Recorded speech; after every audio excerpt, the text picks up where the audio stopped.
Swaggerlicious Gossip. And we are the media show. So listen, tonight is Thursday. And I made spaghetti and meatball with a salad, garlic bread, you know what I mean?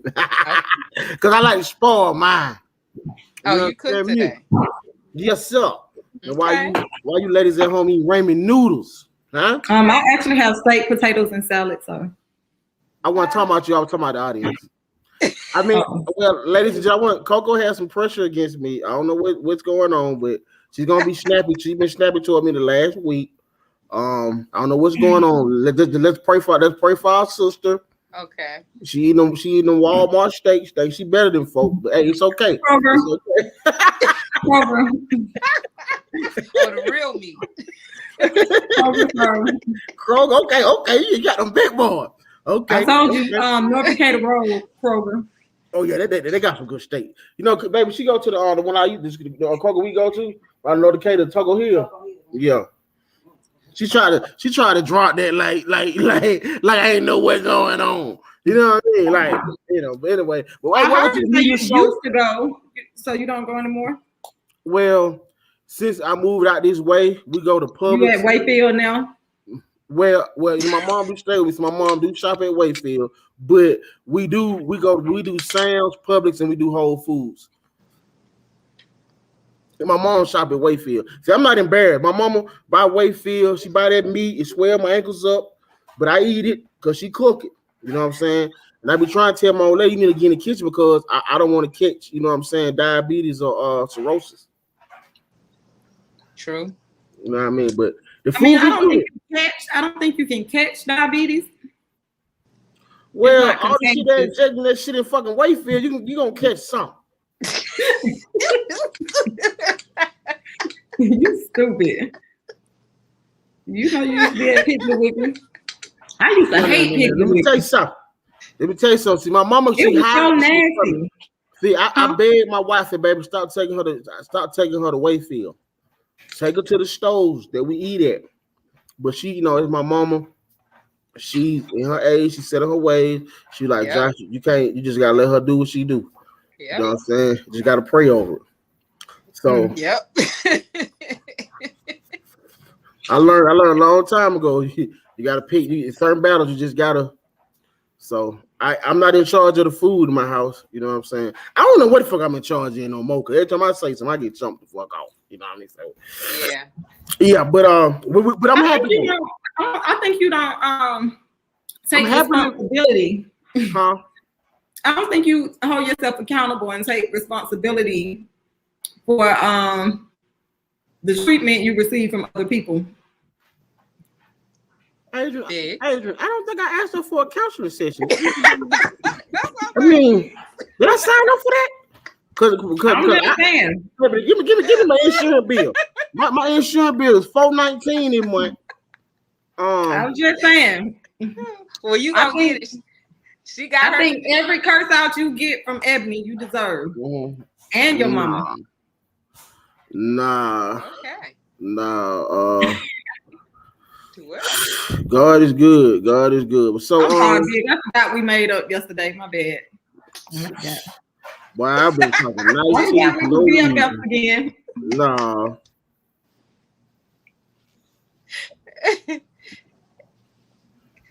Come back, Big. It's okay. No, Adrian, get into the gossip because Coco's definitely going through something, and as a friend, your friend going through something, and like I'm not going through anything. People hurt people, and they hurt the people closest to them. So she's trying to jump on Big because I'm a big bear, and I come on with it. I can deal with it. We can laugh together, we can cry together, and we can eat chicken wing together. You know what I'm saying? Yeah. And salad. You know what I'm saying? But don't fuck with my flats. Okay. That's why we can't get along. See? No, you don't eat a ball of flat. Don't fuck with the flat. You eat the drum. That's the problem. That's the problem right there, Big. What? You don't want to share flat. Legs. And what kind of steak is you eat? Huh? What kind of steak is you eat? What do you mean? What cut is it? A shoulder steak. What is it? That's a pork steak? It's beef. shoulder steak. What that is? I don't. What that is, man? What's a shoulder steak? That chuck? It's a cut. It's a cut. It's chuck. Yeah. Yes. Yeah. Huh? Yeah, it's sure. I'm telling you, yeah. Oh, okay. All right. Well, in the news, the biggest thing today is Kyrie Irving finally came out last night and made a statement in regards to his decision about not getting vaccinated, since everybody has been so opinionated within the last 2 weeks. Did you guys catch that video? Yeah. I mean, they trying to twist his words, but go ahead, Adrian. We're gonna really get into it tonight because I'm with my boy Kyrie. Go ahead. I'm sorry. Me too. And I can't stand Steven Smith, but I call him Uncle Tommy. Huh? Uncle Tommy Smith. Go ahead, hey, go ahead. We know we're gonna have y'all nice. Go ahead, let it roll. Go. Yeah. Did y'all finish with y'all statement? Yeah, go ahead. Don't worry about it. Oh, okay. Well, now I'm trying to come back with this camera, so I'm in and out. You know what? Let me put up the cash app. We still working on the cash app. Yeah. You know, as single ladies, and then the shit is paid. So I definitely need to. Yeah, I didn't get it. That's why I got this hat on. I didn't receive the cash app this week. Well, that motherfucker still saying 0, but we're gonna pray to God that this week is a better week. And did anybody tune in for a date through the DMs? No, the DM was on fire, but nobody wants y'all. But we're gonna try again that week. But thank you for bringing that up because the DMs is smoking. I got 4 good DMs about shit. Hey, you're gonna miss it, but boy, I know. We'll come up in the battle tonight. Let's go. Mm-hmm. Go ahead. Wait. All right, so then we still back on to it. Seems like it's still a lot of killings. We had a young lady that was missing, and then recently was just found in the police van that was parked in the police department parking lot. Don't know how she got in there, why she was there, and why she wasn't discovered until 2 weeks later. I read that on your page, right? And something I didn't understand, like toward the end of the article, they said something about how like she visited the station, or she had been there at the complex before, and her family had to come pick her up a couple times. Did you see that part? Like at the end of the article?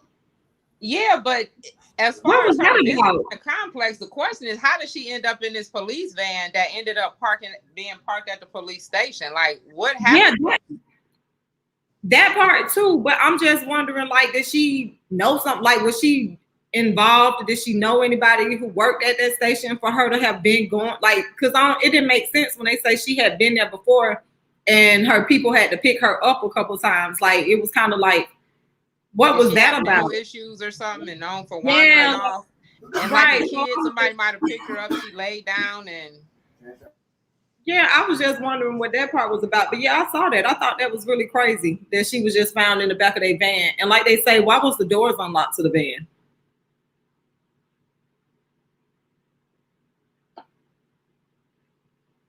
I think Adrian broke. Oh no, you know she said her phone. No, but I was saying, like, why were the doors unlocked on the van? Yeah, I don't know. Maybe it's a mental issue thing they're not talking about, but still, it's like a kid. Did she fall asleep and you forgot you had her back there? Like, y'all don't check your vans before you park them? So that's just kind of weird. Unless she was running from somebody, I don't know. But I guess we'll get more on that later. And then we had Hitman Holler. I don't know if we talked about him on Tuesday and his the girlfriend Cinnamon, but she was at his house while he was out of town on FaceTime. 4 guys broke in. She went to hide in the closet while he was still on FaceTime. Let me stop you there, Adrian. Okay. We don't want to disrespect the word guys or man with those bombs. We want to call them fuck niggas. Okay. And you're right. Fuck niggas broke into that man's house. Yeah. While his woman was there. Yeah. Shot her in her face to rob her. Yeah. Now, where I'm from, the women and the kids is off limits. Right. Because there was nothing in his closet that they needed. She was in the closet. Y'all got the whole house. Do y'all? Why are you looking for her? So God is definitely good. But she will have a long recovery. The bullet went through her cheek, came out the back of her head. So her neck is broken. But 3 days later, she's up walking. So she's gonna definitely have a full recovery. But mentally, it may, who knows how long that'll take for her to ever be comfortable. But I'm glad that Hitman Holler is there for her and definitely expressing the love and stuff. And it doesn't look like he gonna leave her and all that kind of stuff. They don't look like they're gonna be in it for the long haul. But I feel sorry for them 4 guys, and they better hope the damn police catch them before the streets do, because that's a wrap. That is definitely a no-no. Right. That's definitely a no-no. Then we had Howie Mandel, if you guys remember him. He recently collapsed at Starbucks, but he's doing better. We don't know why people falling out all over the place, but he's doing better. Why? Dehydrated and high blood pressure. You can say that too. And so then we got wait till this NBA season. All them boys got that shit. Niggas gonna be falling out. You see how many injuries in the NFL this year? Yeah. Some teams got 17, 18 motherfuckers hurt. Wow. We got a basketball player on the Hawks. I can't pull up his name right now, but he is going to be out for the rest of the season. He got the vaccine, and now his body is consumed with blood clots. So we got a couple players out there that have been vaccinated. Their body is getting a blood clot, so he will be out for the year. Right. And they still trying to mandate and make players get this shot. Well, yeah, and that's what's going back to Kyrie. It's like, if you send it, we already know with vaccination, it's a testing period. Right now, what the CDC is doing, they are absolutely hiring, because what they're doing now is when you're going in to get the COVID test, you're signing off that you will be a part of a survey for them. So once you get the shot, someone's following up with you like every other day, then it's once a week, once a month. And then what they're doing is these online operators is putting in your data to send over to them. So within 2 years, we're going to be able to have some data sheets to know who's doing well with what, dealing with whatever other ailments they have. So now they're starting to work on those statistics. We don't have them yet. So right now we're just going to be on a day-by-day basis as we learn about people and their different issues. Mm-hmm. Which is all the more reason the shot should be voluntary. You see what I'm saying? Because if I voluntarily get something, I'm signing up to be a part of your experiment. But I'm going to be pissed off if you force me to get something that I really don't want to get. Now I've gotten it and I didn't want to, but something happens to me, like dude who got the blood clots. So a lot of people who get these blood clots or have heart condition or heart failure or whatever is going on. So yeah that's we'll see what the long term is. And I'm gonna say, even like how they forcing, you were talking about it in the other state. What was that? What state was that? Where they were forcing people to get it, but then they took it back. Was that Texas? Idaho and Texas. Idaho, yeah. Where it's like you made people get it, and then people who didn't want it got it, and then y'all like, oh, we just sorry, ladies to interject. The player name was Brandon Goodwin, and his quote was, "Yes, the vaccine ended my season." Thank you. Yeah. Damn. So there you go, Atlanta Hawks. So then we can go to Chicago, where they're having the sergeant out there ended up telling the police officers, because over 50% of them were getting ready to quit. They're not getting ready to do it. So he's told them in Chicago, forget the mandate, you don't get it. So now him and Lightfoot, the mayor up there, is kind of going back and forth. But he's like, if we lose this police force, what are we going to do with 50% of our police force? We can't even handle it with 100% in the crime rate that's going on now there. But one of the things that I found really interesting, you guys can look it up, is did you see the CEO from Pfizer got on? He was doing his little interview, and then the guy asked him if he got the shot, and he said no. Who said what happened? The CEO for Pfizer, one of the vaccine providers, has not taken the shot. So, but you telling other people to girl, that's like me trying to tell you to eat some food I done made, but I don't want to eat it. Yeah, I cooked dinner, but I'm not hungry. Here's your drink I made, but I'm not thirsty. We both got a cold. Really? We both got a cold. Take this medicine. I'm gonna take this. It's gonna heal you, but I don't want to take it. But I'm gonna ride mine out. So then we got over in Kenya, over in Africa, we got one of our Olympic runners over there. At the age of 25, she was found dead in her home. She was killed by her husband, who's a suspect that they're now looking for. Young age, I don't know what, and so again, it gets back to what we're talking about. What's going on in this younger generation's mind when it comes to these relationships and the men? Are they that territorial that the end result to everything is killing the person? That's crazy. It's crazy. Like, yeah, I want to speak on that. I want to speak on that about the African lady and the husband killing her. Okay. I know the women. I want to say that I'm not trying to offend y'all. Women sometimes attack men emotionally to where the only way we know how to deal with it is is what we revert to as our animal instinct, which is like to release it in a destructive way, which is violence. Right.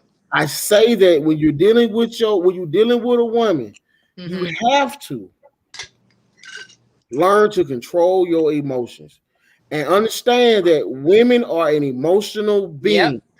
And if you listen and entertain everything they say, it will fuck with your emotions. Sometimes you gotta ignore it. You gotta ignore the bit. I mean, ignore the bit. Sometimes you gotta ignore and just let her do what she do. Cause if not, you'll be gonna slit your wrist. You'll be gonna choke the eye. You'll be gonna put it in a trash can, pour bleach on them, and set off fire. Not that I ever had any dreams like very detailed. Right. I've heard about guys doing that to women. So I'm saying you have to learn how to control your emotions. Yeah. Trust me. You know, I had to tell my wife something, hey, listen, man. Like every day, I'm not built to deal with this shit every day. Right. You can't fuck with me every day. I'm not you. Yeah, I know how big we want to get off our chest though, big. But at the same time, I would rather my dude ignore me than want to kill me. Then whoop that ass. Cause you can't beat us. And this is Domestic Violence Month, so we do have a lot of women that are starting to come out. I tell my brother, man, please, man, ignore him, man. Leave. Let her have that shit. See what I do? You know what I do? I'm gonna tell you my secret. I just go sleep on that ass. See, you can't argue. You can't argue with a sleep, nigga. You can't argue when you sleep. You can try to. I don't know. All in your ear. Get what? I'm a bear. When I go to sleep, that's a wrap. Look, being your nigga, I know you hear me. I know you ain't sleep. Yeah. See, when she was young, she did all that. She like this fat motherfucker just going upstairs because he's dead. When I'm asleep, I'm gonna say, okay, you right. To everything you say, I'm gonna sleep. Because I'm gonna train my mind to say that. Okay, you right. Okay, you right. That's gonna make you mad too. Leave me the fuck alone. I'm not built for that shit. Cause we will dig, boy. Now we'll go super deep. One time I left the house at 3 o'clock. I left the house one time at 3 o'clock in the morning. So I'd rather walk some motherfucker well than sit there and listen to this shit any fucking more. I started questioning myself. Like, damn. Hey, that's what happened with me before. Nigga, you don't care about nobody's feelings. Look, he got out the car. That nigga said he'd rather walk than ride with me and listen to me. Yeah, shit. Cause one thing my wife would tell me, she don't know, I would get out any motherfucking where. I don't give no fuck. I Uber anywhere. I'm not going that shit. And my wife love about now. My wife will she embarrass me anywhere. You know what I'm saying? If I violate, she gonna demonstrate. You know what I'm saying? So I'm always regarded. You know what I'm saying? She could do some shit to utterly piss me off with somewhere. I don't say one motherfucking word. I don't want the motherfucking pot to explode. You know what I'm saying? I say, hey man, that fuck you did when we was over there. Now let me do any motherfucking thing. And it's a wrap. Girl walk by and she see the ad moving. You supposed to look down. Right. Me, I ain't no motherfucking child. I'm a man. You see that ad moving, like I see that ad moving. I'm respecting that ad. When she see them gray sweatpants, God damn, you all up in the ad. What a shit smell like. I said, I don't know, but I would love to know. I'm a smart mouth nigga. Cuss me out. Embarrass me in front of all my friends and family. I gotta sit down and eat dinner. Everybody looking at me, laughing at me. We're laughing with you, but it's okay. Yeah, but I say all that to say that, and despite all that, I've never put my hand on my wife. I've never punched her. I've never kicked her. Good. But I have been mentally abused for years. I have been verbally assaulted, and I have been physically assaulted. Okay, you just threw her under the bus. I was just out there. No, Coco just said she put that dude out on the side of the expressway. He opted to get out. See, you see that? You see that? But I'd be a fuck nigga if I leave her ass on the side of the expressway in the middle of the night and pull off. You know, the girl trying to street. What if somebody rape me? What got in trouble? Much of you goddamn talk home now, he ain't gonna get it ready. He gonna talk his shit. He gonna like, man, goddamn, I'm gonna tell you back home. He's just talking. I see why that nigga put you out the car. Okay. Wait, did you hear about the lady in Atlanta? She was kicked out of a Lamborghini. Yeah, she got killed. Yeah. When you know what? I'm gonna shut up. I'm no comment. Well, somebody talk about. I don't know how she ended up in the car because the man took her ID and the money, credit cards, and all that. So you saw the video. They had part of the video on ATL Uncensored. So you can see the video leading up to it. They didn't show her. They showed her like standing at the car arguing with like different people, and she kept telling them to call the police. She kept telling, like she was just screaming, "Call the police." Granted, she was drunk, you know, and I think a lot of the people were just kind of looking at it like she drunk, so they didn't take it serious or something. I don't know, but at one point she did get in the car and she was standing up in the car. But I didn't see anybody get in the driver's side and take off. So I don't know what happened after that part. But they showed her like standing outside the car. I want to say something, good people. Let's pray for her family. Yeah. And let's pray that she have a safe burial. But a woman must know. Sometime you gotta let shit go. You gotta let it go. You standing in a $300,000 vehicle. Standing up, destroying shit, making a scene. Yeah. Men are not emotionally built for some shit. No. I just spent 300 bands on this motherfucker. You can get that car cut off and get a new one in the mail. Took it on my shit. I'm gonna say this: I ain't always been saved. I ain't always been the man I am today. I have been always in control of my emotions. Okay. But I tell you one goddamn thing. Yeah. I think it was that liquor courage. I think because she was drunk, I think that made her probably take it as far as she did. Yeah. Yeah. And it was kind of like, and like people, and I wanted to be like, where were your friends? And I saw one girl like who it looked like they could have been together. It was one girl like trying to pull her back. But to me, she wasn't trying hard enough.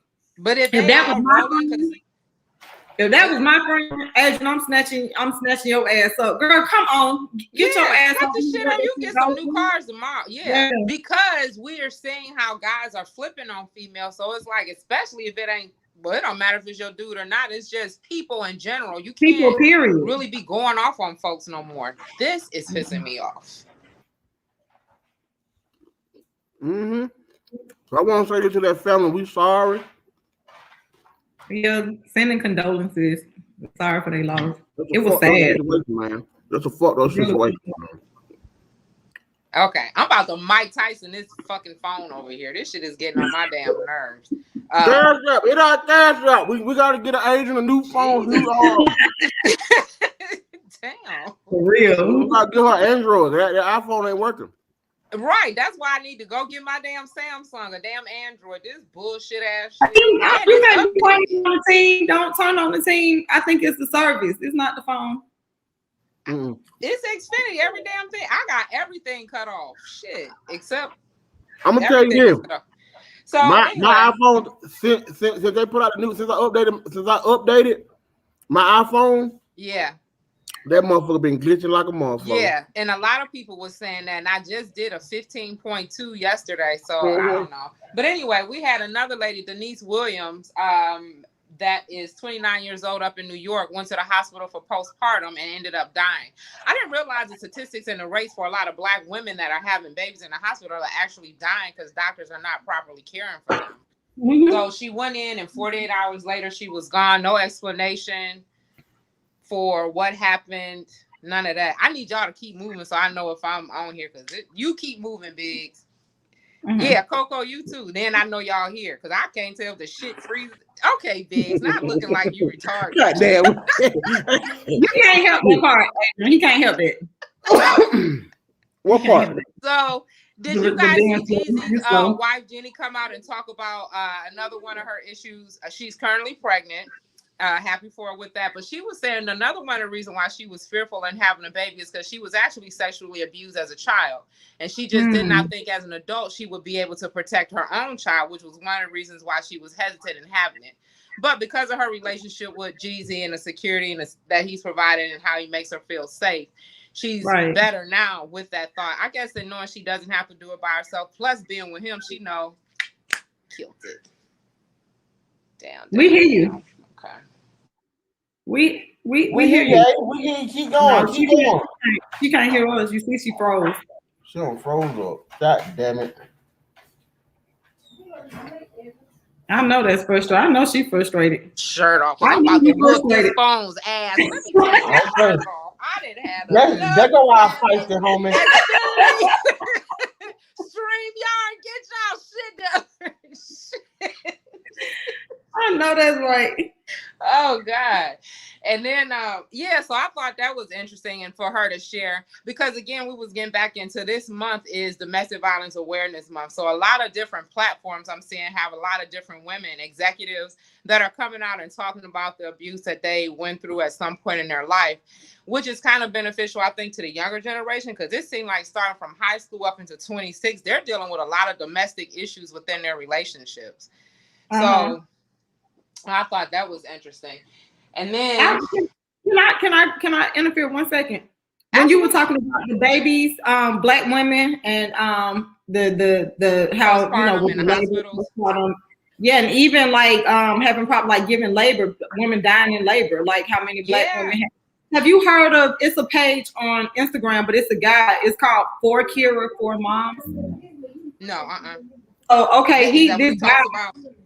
Yeah, so because he lost his wife. I think they have like two sons. They had 2 sons and 2 boys, and she died, I think, giving birth to the second one. But I actually think he's Judge Hatchett's son. Oh, wow. Is that Judge Hatchett, the Black lady, the Black judge with the short hair? She's cute. It's her son. So if ever you get a chance, y'all get a chance. You're right. I remember. Yeah. So the name is Yeah, so if y'all look into it, because he talks a lot about the different stories going on with, the hospitals and, how Black women are mistreated or aren't, receiving the help they need. And Instagram is the number 4, Kira, Kira, number 4, moms, MOMS. So if y'all want to check it out. Yeah, but then if you think about it, going back into the back in the day, like that was a lot of those sciences, even like with the with Hitler and a lot of other scientists, that was their thing when they were experimenting on women, especially Black women, was the pain factor that we would have and how we could endure. And I think it's still leading now to where they'll just wait to give you your epidural to where it's too late and watch them actually go through labor and pain. And having a baby, they say you die at least 2 times in birth. Which I definitely can believe that. I probably died about 12. So, but yeah, that shit. And for like 36 hours of excruciating pain like that, and then you don't give them no medicine, but as soon as the other cultures come in or whatever, you hit them up right away and they having their babies with ease. So it's definitely a long time dilemma that's there, but it's like it's making you feel like you need to separate everything. Like we need our own fucking hospitals now, we need our own schools, we just need our own everything. If the gays ain't taking over, then we got to deal with the races at with everything going on with like having with childbirth and need that just like all these different stuff and shit going on with kids and the influence. I am so grateful at this point that I had my kids when I had them. I used to be sad, like, dang, I wish I didn't have so young. But now it's kind of like I'm glad that they're older and not caught up, you know what I'm saying, and all this stuff. Like, it's just crazy. I put a thing out today where they're just saying with the schools, like with our kids, is it time for us to like just have our own schools? I think we should have our own academy and charter schools. I always felt like we should. I'm with it. It doesn't. Soon as I get 10, 15 million, the Aston West Jet Media Academy will be founded. Like, do you know that those are all grants that you go in and apply for, and they'll give it to you? You don't even have to have no money. And then to start it off, instead of having you can get a building now for little or nothing. Everybody is buying buildings all of a sudden, so you can convert them. But before it was getting those trailers, and the people would give you the trailer. So once you get into that game, because I was actually thinking of that today. I thought about it a long time ago, but it really wasn't a need. Nobody would have really done it, but I think they'll more so jump on it today than they versus 10 years ago. So now COCO, okay, there you go. So that's one of the other things that they're thinking about doing, huh? So I think that's a good idea. So we'll see how that works out. Yeah, I do think they should do. Yeah, do something. Mm-hmm. And then we got in England, you know, we getting ready to go into our winter season. So they told them over there with the climate change, they gave them a warning to either adapt or die. I don't know. You say in England? In England, yeah, because they're dealing with floods, fires, they're dealing with all the weathers at one time. So they're telling, because the people is getting scared, but their resolution to that told them to adapt to the changes or die. So, okay. We got Canada and Mexico. they're not being funny, but it's kind of like, what else can they do?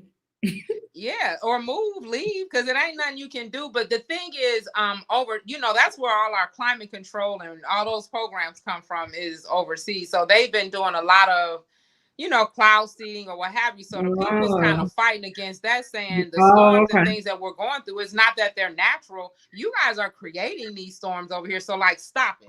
So they telling them basically adapt to our experiment or die from it, because pretty much you can't go anywhere. But you know, these folks don't care about us. They don't care about nobody. Yeah, they not.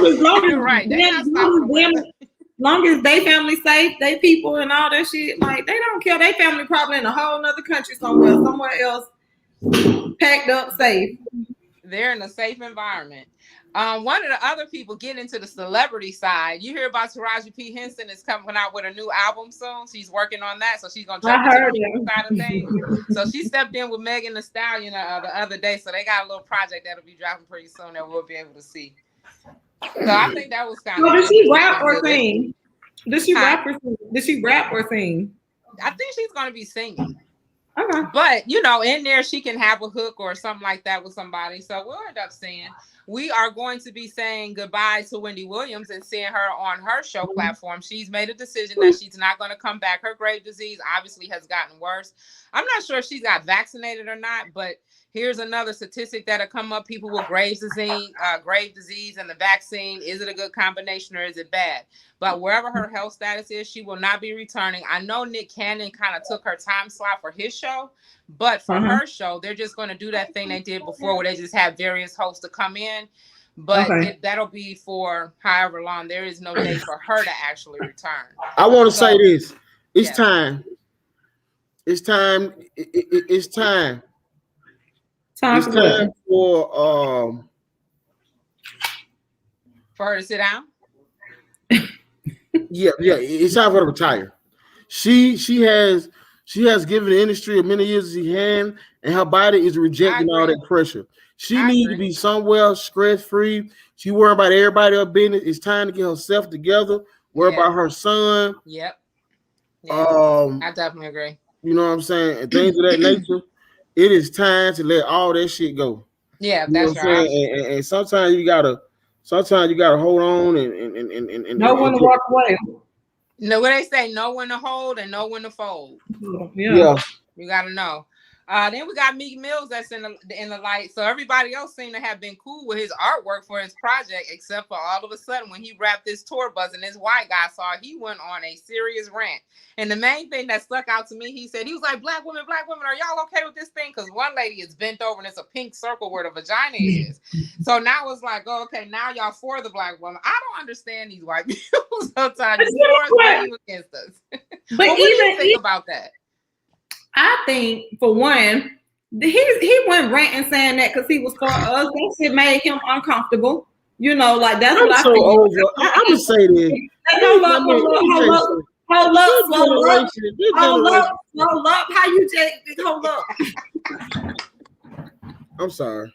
I forgot. Damn it! I just come back from running him out. I was just playing, but no, I feel like that.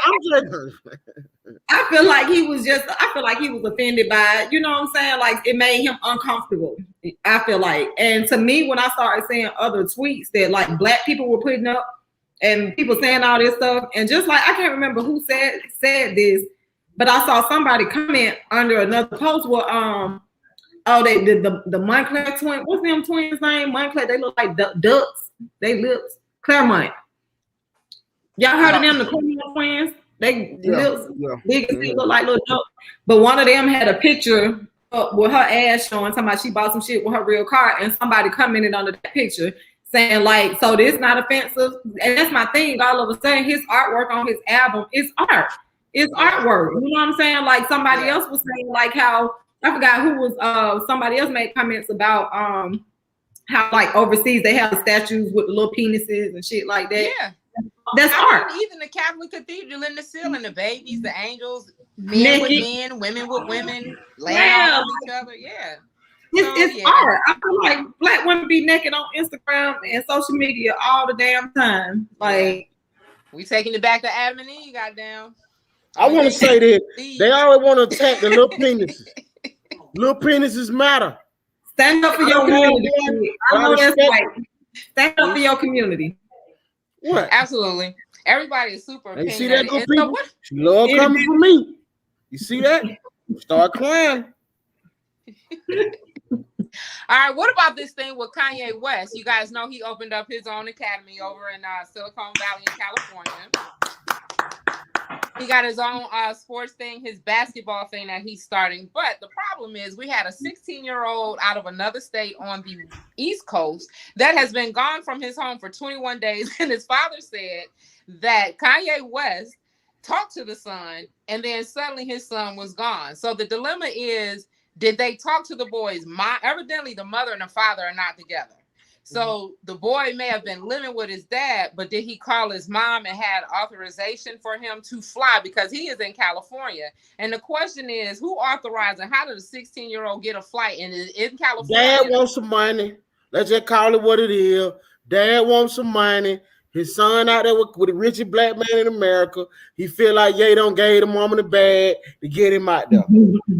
Because the dad worked at the school that the son was going to. But I'm like, why are you waiting 21 days and then you want to hit social media about him missing? And 21 days. You know about the money. Who the hell 16 y'all? Who gonna go? See, I'll be trying to tell niggas. Sometimes when you talk, you say shit, and until a smart person, you be like, that don't make sense. Who the fuck go 21 days without talking to seeing their 21-year-old son?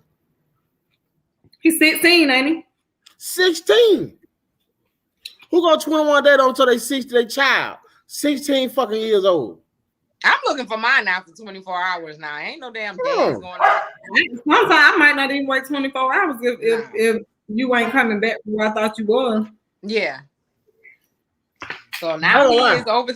And I'm like, if you know where you're at, why haven't? So they're talking about now, like they're trying to look into actually trying to charge Kanye West. I'm like, charge him with what?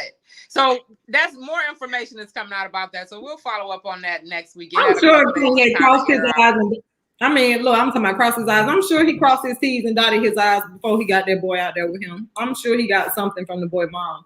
I will hope so, from somebody's parent, because otherwise that's kidnapping.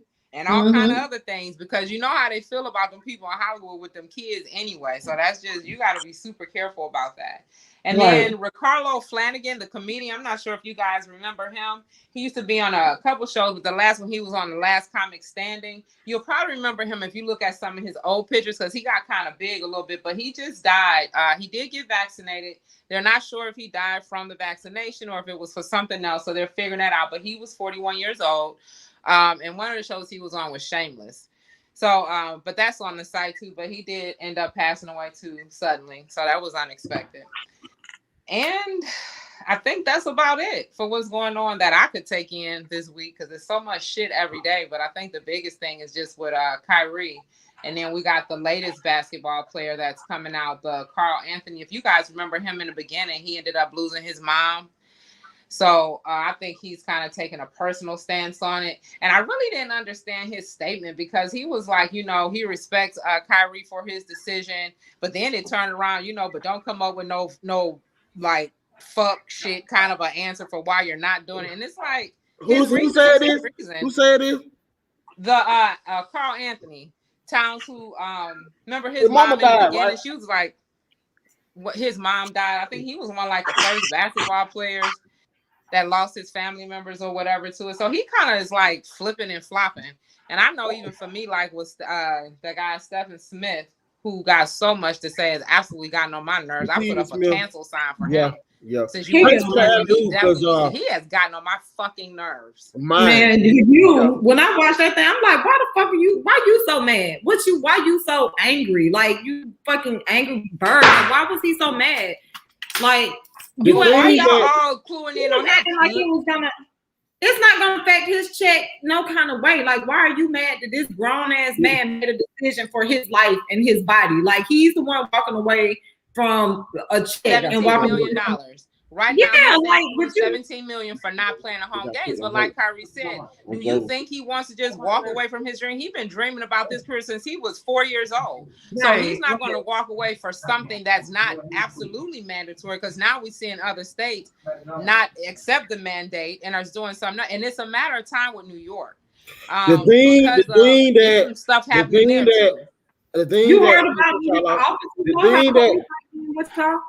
the thing that I don't like about this is this. It is unconstitutional to do a mandate on a vaccination. Because it's a testing experiment. It's like the Tuskegee experiment. What is going on is this. They're trying to make everybody go head on and get the vaccine. Now, when you take the vaccine, I heard you got to sign a waiver. You had to do it from the beginning. Okay, you got to sign a waiver that you won't sue. That was the first stage from the very beginning. Something that you're not gonna be able to be held accountable. You cannot sue none of the companies that make the vaccine. Congress already passed it. But you making me get it. Like, you're forcing me to get something that ain't nobody gonna be responsible for. Yeah. That's bullshit. Yeah, there's a lot of loopholes in there. And so I think a lot of attorneys is taking in people's cases, but once they start flipping on this mandate and make it not a mandate, lawsuits is going to start flying through. All the time. Especially with these wrongful terminations due to them not getting vaccinated. People lost the way these black announcers, the way these black announcers and black athletes are doing Kyrie, they should be ashamed of themselves. Getting a vaccination should be a choice. And just because I'm not vaccinated, that does not mean I'm going to infect you with corona. Right. Because a lot of motherfuckers, there's a lot of people with the vaccination giving motherfuckers corona. Or dying. In the state of Vermont, did you see the state of Vermont? 70% of the deaths from corona were vaccinated people. But they don't talk about that though. Because they're not going to talk about side effects. That shit is money for 2 years or next year to next year. Because the goal is to get as many people as they can to get it this year. And then I think by the end of the year, the mandate is going to be lifted everywhere. It ain't going to be one because a lot of these companies are not wanting to accept that. So the government came out with this new program called a second chance, which means now you can replace employees you let go with a convicted felon or somebody with a criminal record. And so these companies is like, I don't want that because now you're telling me because now a rapist can come and work with me, right? And because he's vaccinated. I don't fucking want to work with no rapist. So at the end of the day, I'm still going to have to quit my job, vaccinated or not, because I don't want to be working with no fucking rapist because he's vaccinated. So they basically saying a vaccinated person is safer than somebody. Like, basically, it's okay for me to work with this rapist, but it's not okay for me to work with somebody who ain't been vaccinated. Whatever the powers that be say is okay and cool, motherfuckers say it's cool.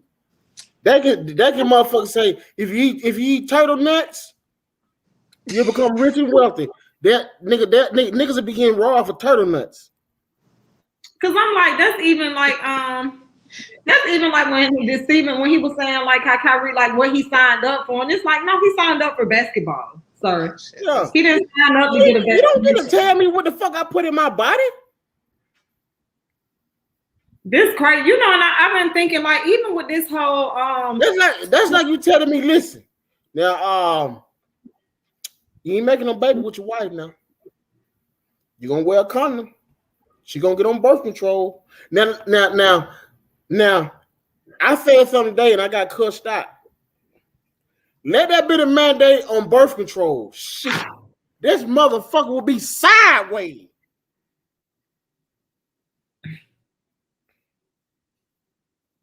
But they already trying to do it in some places. They got certain countries. I'm talking about in America. Let that be a mandate on some damn birth control. This motherfucker will be sideways. I just feel like I'm thinking about even with this new administration, I be trying to figure out like what the fuck Joe Biden and Kamala, whatever, what are they doing? I just feel like they ever since they've been in office like what about 2 years, like they ain't did shit but push this COVID vaccine. You know what I'm saying? It's like I feel like soon they got in there, COVID hit, and you know. I'm gonna say that. I've been in Atlanta. No time pushing this vaccine. I've been in Atlanta. We were just at a big video shoot. 2 weeks ago? Yeah. We ain't seen a motherfucking mask. We didn't see hand sanitizer. You seen ass, no mask. We seen ass. I ain't heard nobody catch no Rona. Nobody getting sick. I heard about a few hookups though, but other than that, and I'm pretty sure when no condoms used, and it was no condoms used, and none of that. Man, so I say to everybody, if you want to get rid of Corona, come to Atlanta. Come to Atlanta. It's safe down here. God protecting us. It's something about the melanin. I don't know what the hell going on. We were down there. At least was a couple hundred people, Coco. It was a lot of people, and it was a lot of people. A couple hundred people out there. About an HIV booster. I'd rather them put that out than this Corona shit. Yeah. Couple folks, he said, "Listen, man, you can't be in my video that got their mask on." He like, "Shit, we gonna." He said, "Man, we black, man. Fuck a man." I said, "You know what? I like this nigga. This a real nigga." I have had enough of this fuck. It's a real nigga. I'm saying that he didn't say that. I don't want to get nobody in trouble. Yeah, no. I just feel like it really is all about money. That's what I think. Oh, you look cute, Adrian, with the little baby head. I'm fucking sick of the light. Sick of all this shit. Think it's gonna be dark if I try to take y'all. Peach, they don't got you with the shot, Georgia Peach. Huh? Georgia Peach say since she got the shot, her body been going through changes. And we're gonna keep her in our prayers that I know. Because that's what the vaccine is. It's just to test and see what's going on. So we about to find out. Brian God say the pandemic is about usurping our rights and freedoms. Usurping our rights. Boy, you know, you got them. I don't know how to say that word. Look that word up. You would have to take an HIV booster shot. Your immune system is rejecting. Damn. What happened? Oh, look at Big Mama. Big Mama going to kill him tonight. No. Yes, sir. Y'all know Adrian going out, you know what I'm saying, into the world. Yeah, I'm going out like this damn internet is going in and out. Well, you know, we still love you. It's all good. We still love you. We still love you. Hey, my internet go out there in a minute. Oh yeah, I'm gonna be too black. All right, well. Okay, I was gonna say we can hear you, but if you need to go, you need to be safe driving though. Yeah, it's okay. Well, I'm gonna just if you want to stay on, fine. We would love to have it. It's no biggie, you know. We don't care about it being dark. We all the family. We miss you anyway. But if you want to go, it's fine too. Whatever you decide. Me and Coco. Is this a guilt trip? No, we really support whatever you decide. You say you want to go. We don't, you know, we want you to stay though. If you want to go. Okay, well maybe if I turn the camera off, y'all can just hear me. Yeah, that'd be better. Okay, let's do that. Okay, so keep talking then. Okay. Can you hear us? Yeah, I can. Okay.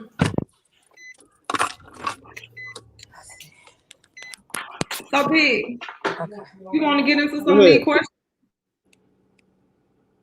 Yeah, let's go ahead. You ask yours. I'm gonna do mine last. Okay. I really just got one. I only got one.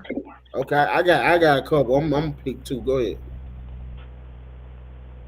Okay, so what is this? Okay. So this is from Love Sosa. And they said, how do you deal with a person that's always speaking negatively about a child's mother to the kids? Plus, she's about 60 years old in a relationship with my kid's father. I got that. You got that one too. So what they're basically saying is that the baby daddy is with a 60-year-old woman or old ass woman, and the old woman always talking shit about the baby mama. That's what I get. That's what you get. Yeah.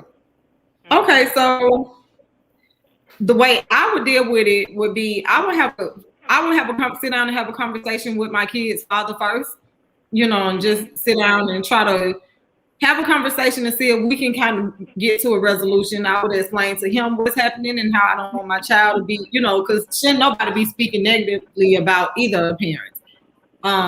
Right. So yeah, I would have a conversation with him first, and I would see if he could, resolve it, or if it were possible for the three of us all to sit down and have a conversation. You know what I'm saying? Right. Which I know that can get a little messy. I would like to have a conversation with all three of us, but if I felt like it would be too messy because the person is messy, I would have a conversation with my child's father and let him know, you know what I'm saying? And if that doesn't resolve the issue, depending on I wonder how old the child is. Because I was going to say, depending on how old the child is, I would sit down and have a conversation with my child. Like if it doesn't stop on that end, because you really can't stop what's going on in the other parent's household. You know what I'm saying? And I wouldn't take it to the extreme where I'm going to say, well, my child can't go over here with the daddy no more. I'm going through the same thing with both. They talk. Cortez, it might be one of your people who sent the message.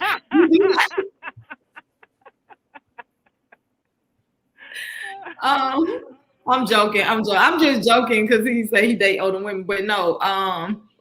Yeah, I would have that conversation with my child's father. If it doesn't stop, like I say, I'm not going to keep my child from going to see their dad. But depending on the age of my child, I would just start to have conversations with my child to kind of, let my child know that the things that are being said, the conversations that are being had with this person, shouldn't be. I would explain to my child. I would even tell my child. Okay, so Adrian, you go next. I'm gonna go last. I was just gonna say, I would even tell my child to tell that person. If that person started talking to my child about something, I would tell my child to tell that person. Okay, can somebody else talk? I would want to first. We would want to know what was the relationship between the stepmom and the mother. Like, did an incident happen? And then after you figure that out, the next thing would be that dad will probably need to stop having pillow talk with his current girlfriend or wife about the baby's mom, because it's allowing her to feel like she has a right to be opinionated about this child's parent. And regardless of what her opinion may be about the other mother, maybe the mother could be raggedy as hell, but that's still that child's mother, that's still her father, and it's not for her to pass judgment on either one. So she needs to kind of mature up and kind of be quiet about it. Because if that were me in my relationship and it was my kid, like, you can't make my kid feel no kind of way, and you're not going to talk about the other parent. So it's something else that happened to make that older lady feel the way that she's feeling and talking about that baby mother the way that she is. Okay, so let me recenter things. So we got a question that came to our DM to talk about on the show. There's a baby mom out there. Her baby daddy has a 60-year-old girlfriend, and the 60-year-old girlfriend always talks about the baby. Almost 60. Don't you just? There was no point in you making that statement just to cut me off. So the 60-year-old lady, the 60-year-old lady likes to talk down about the baby mama to the kids, and so the baby mama like, what she should do, because obviously I feel like she's already addressed it to the baby daddy, but I think a lot of times men don't know what to do in those situations when the baby mama and the current are at odds.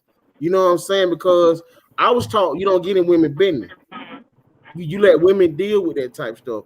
And I just know that it's always a lot of jealousy when it comes to it's not even jealous about being with the man. It's about attention. It's about like everybody want to feel like they doing better than the next one. Like, you know what I'm saying? The 60-year-old want to feel like she a better woman than the baby mama. The baby mama want to feel like she better than the 60. You know what I'm saying? But I would say this. You should not speak disparagingly about the parents to children.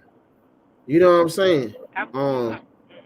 I never say, and my kids can address. I never talk bad. Now, I say your mama tripping, your mama crazy, but I never talk bad Right. about my spouse or my baby. I don't do that because kids. I feel like certain things should be in certain conversations are only for parents. I Right. don't feel like they are for children. And talking bad about kids, you know, I'm talking bad about the parent to the children is actually sucker shit to me.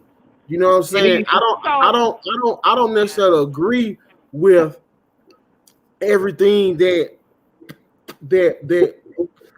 they do pertaining to the kids, but I always try to because I feel like a mother in a child's place, a father would never completely have, you know what I'm saying, will never completely understand that bond. So it's a line I go to that I never cross because that's a mama and her child, you know what I'm saying? And there's not the only stronger love there between a mama is between a man and his wife. The second stronger bond is a mama and her child. Stronger bond between a man and his wife. So I don't want nobody getting me and my wife mix.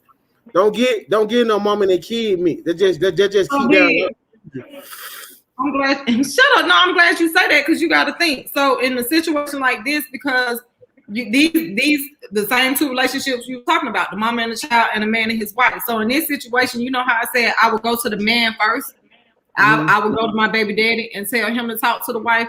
So what do you think about that man? Like if I go to my baby daddy and tell him what his girlfriend is doing and it doesn't stop, like if he doesn't put an end to it, because like you say, that's a strong bond too between the man and his wife. So if he don't check his girl or the behaviors don't stop, what you say about that? What would you say about that man? I say this. Listen, man. Let me tell you something. I'm gonna say this with all honesty, right? Cause you know Big gonna keep it G. Man, can't no nigga tell you what to say and how to feel about no another woman. I know you. If you don't like that bitch, you know what I'm saying, man? I think I don't talk about that. I don't fuck that bitch. I don't like that hoe. And I ain't gotta like you about talk. She ain't gotta like me, but you will let her talk to our what I'm saying is he don't told her. But the thing about it is, man, what are you doing? But you know what I think is what could be happening too is because let's just take this example, okay?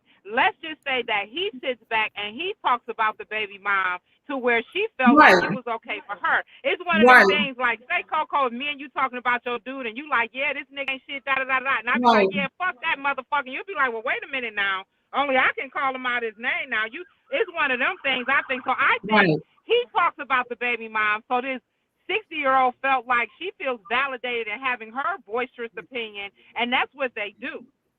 I do that, but I also feel like there's always going to be a disparity when there is. First of all, the lady's 60 fucking years old. Well, she must be super immature at 60 years old. She's 60 years old. Some women are like that though. And you know how them young girls is. Them young girls, when he putting her to drop them kids off, she probably got that ass. She probably got that butt out. She probably looking extra thick when he dropped them kids off. And grandmama insecure over there. And grandmama like, y'all, and look, and you know what happened? She probably calling him. You didn't come get these kids for the weekend. They calling him, kids go to school Monday. Baby mama still with little Earl still kicking mud flavor, doing what they do when they do what they do. So I think what it is I think with a 60-year-old, she probably prefer more structure from the mama. You know what I'm saying? Regardless how big, I feel like as a man, don't you mute me. As a man, I'm not gonna mute you. I would say he weak. Yeah, he weak. That's what I was gonna say. Like I would feel like that man is weak because when you saying he can't shut her up or he can't stop her, yes, you can't. Like you have a choice. You can choose not to be this woman who's talking to your child about her mom, his or her mom. Man, that young girl fine in hell. She fine. She looking good, and she thinking daddy want to sneak over there and get a taste. Okay, but that's not all boiled down to. But that ain't okay. All that boiled down to. all that has nothing to do with the child. Or at the end of the day, if this person is talking bad to your child about their other parent, you got to check that shit. If you don't check it, I feel like that's a weak man or woman. Like if somebody can't check their mate for talking to their child about their significant, about the mama or the daddy, I feel like that's some weak shit for real. So here's a question, Paul. I feel like at the end of the day, he needs to separate his children from going around the 6-year-old for a while. When he dealing with his kids, he needs to deal with his children away from that environment. Right. And when his 6-year-old like, hey, why the kids come around? He said, because you talk disparagingly about their mother. It is causing issues. I don't give a damn what she does. It has nothing to do with the kids. You know what I'm saying? And I think a lot of times as men, you caught in a hard place because you don't want to feel like you signed with the baby mama. Right. I mean, but any female. Hold on. Let me finish. Talk a lot. You don't want to feel like you signed with the baby mama because we've been taught that the wife and the current is always right about the situation because she got the title. She in position. You know what I'm saying? That's bullshit. I'm just saying because listen, every time you say something, let me tell you something.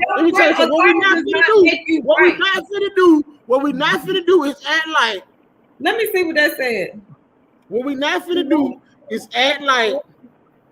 I know that's right. You know what I'm saying? What we not finna do is act like. Let me. I've been in a relationship for 20 years. Agree with that other shit you fucking want to. Cause guess what? You gotta stay with your current. Big. But this is what I'm saying. You missing my point. My point is if you're a real man or a real woman. Don't you that. No, that's the truth. You're not gonna be with somebody who's childish and too immature to look at it like, oh, just because you're not agreeing with me and my bullshit. Like you gonna agree with your mate being on some real super bullshit. Like some shit is just wrong. Like somebody talking, you can't. That's not siding. You're not siding with your baby mama. You're siding with your child. So at the end of the day, what I'm siding in, Coco. Let me ask you a question, right? I'm gonna ask you a question. Right. I know you told me I don't ask you about niggas no more, right? So I don't know how to. I'm gonna ask you straightforward, hypothetically speaking, right? You in a relationship? Is that okay to ask you that? You're in a relationship. Don't ask me no more shit. You're in a relationship, right? Okay. You're in a relationship, right? Okay. You're dealing with a guy. Right. He has 4 kids, 2 baby mamas, right? Okay. She is not taking care of the children as you might see fit. Okay. Right? Mm-hmm. Do you say something to your man about it? I'm going to talk to him. I'm not going to talk to the children. I ain't asking no paragraph. I'm asking yes or no. Listen, Will you talk to your man about that? Would you speak on that? Yes or no? Yes. But I'm going to say this too. Hold on. It's not. I'm giving you a chance to talk. I'm trying to make a point. Okay. What if he say, man, mind your fucking business? Stay out with we ain't gotta be together. We ain't gotta be together if that's how he fucking talks. You see what I'm saying? You see what I'm saying? Because he told you to mind your business. He don't want to be with me anyway if that's how he's talking to me. He don't respect me either. So at the end of the day, we tell you to mind his business. That's your business. No. He got. You cannot sign with the house. You can't do that. I got a question. What are you talking about? Okay, go ahead. I have a question. I just got one question. All right. The main thing that we discover, and we talk about this in relationships, is realizing and recognizing red flags, right? Now, I'm going to pose the same question we posed for a man last week. If a man dates a woman with a child, is he settling? Is she settling for dating a man who has a child or children and also has baby mama problems? Is she settling or is she accepting the red flag? Right. And that's exactly what it would be. If you can't, especially if you can't say nothing about it. And Big, I was also going to say, if that's me in a relationship with a dude, and first of all, if it's not affecting me, you know what I'm saying? The only time I'm going to say something to him is if it affects me. Because I know as a parent, everybody parent is different. I ain't the perfect mama. You know what I'm saying? The bitch might talk shit about what type of mama I am and what I do. You see what I'm saying? So to me, I'm not gonna sit back and judge this other female based on the type of parent she is just because she's not doing what I would think is right. The only time I told you mind your business.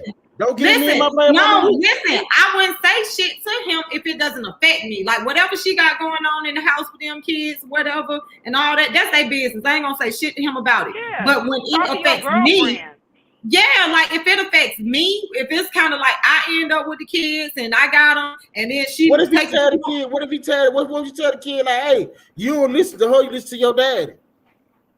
If the baby mama say, if the shit, that's cool. I won't fuck with the child. That's a conversation between me and the daddy too, though. You know what I'm saying? So I'm gonna let the daddy know. If I can't discipline this child, if I can't say nothing to this child, I don't need to be around this child. Period. And that falls back on the father and how he want to deal with the situation.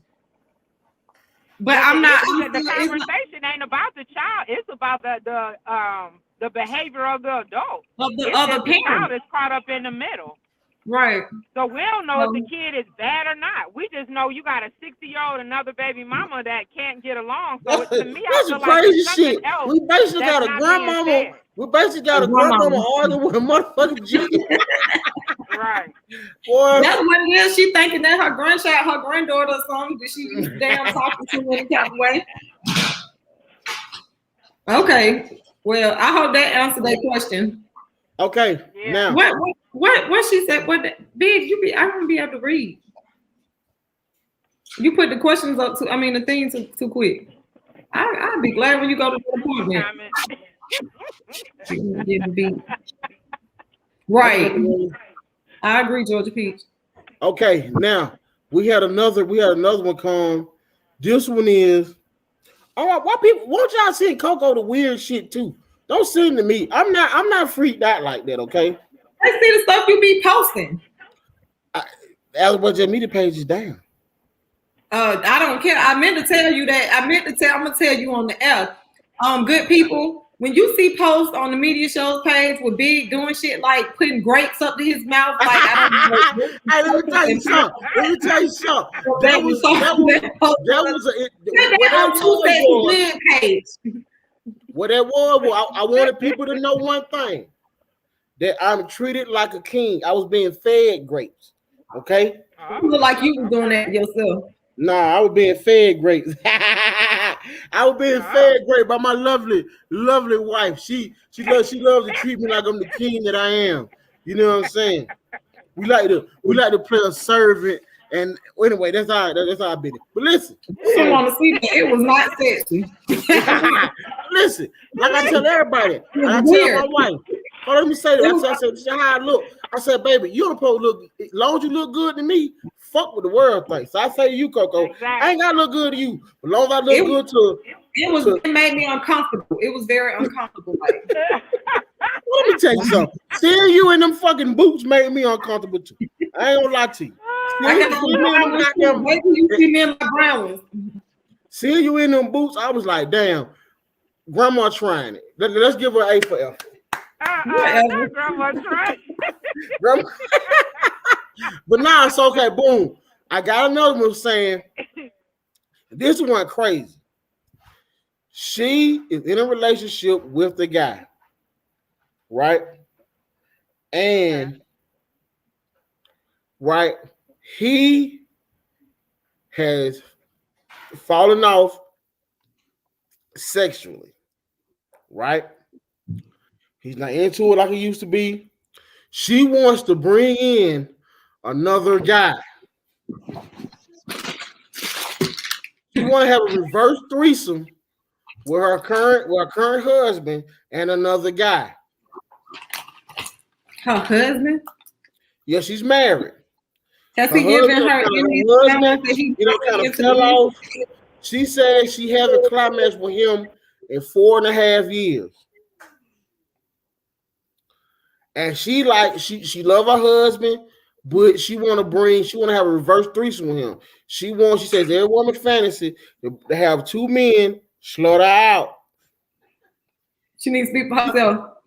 She said, we're not talking about you. We're talking about the guests. You said every woman's fantasy. We talk. That's how women talk. Stop being so literal. So Shut up. I can have people. Good people. How we gonna get into it? I let her finish the question. She heard it. I don't know what's going on. So my question to you, Big Mouth, is what is your advice to her? Because she want to know how should she approach her husband with this? I guess what I was saying was I wonder, has her husband given her any signs to make her feel like he would be comfortable with another man? Because I mean, some men would, you know what I'm saying, just be comfortable with that period. Not even the fact of sharing. It's a lot of shit. Like most men don't want a woman, especially sitting there watching a woman with a whole other man, and then some men feel like it's a little gay to be in the same room like that, up close and personal with another man and a woman. So I mean, I guess one she has is kind of like, I don't know. I think I wouldn't even be scared to ask my mate that, but that's also because that's not something that I'm into. But I don't know. I guess just have that conversation. I guess maybe she need to be prepared. Shit, when she have it, what might come with it. Adrian. I think we kind of been talking about the whole thing as far as like men with two women and women with two men. I think it's a conversation that needs to be had. I think everybody's sexual preference is starting to change because we're being exposed to so much when it comes to like the polygamy and all this other kind of stuff that I know coming up we weren't exposed to that. It was just straight up a damn, you didn't do it, it was a sin, and you was going to hell and everything else. Not everything is a green light. So I think it's just a conversation. I mean, and some guys is with it, some are not. But like you said, be prepared because some niggas might knock your motherfucking head off for even trying it with them. Right. So you just want to be careful. Like, you know who to talk to about that and who not to. Right. I want to say this, good people. I want to look into the camera. If a motherfucker asked me to do that, you gonna say when? Huh? You gonna say when? I gotta tell you. If you're gonna be my old lady, you're gonna be my old lady. You're gonna be a freak. We can run a train on you. That's all that it is, a goddamn train. That's all it is.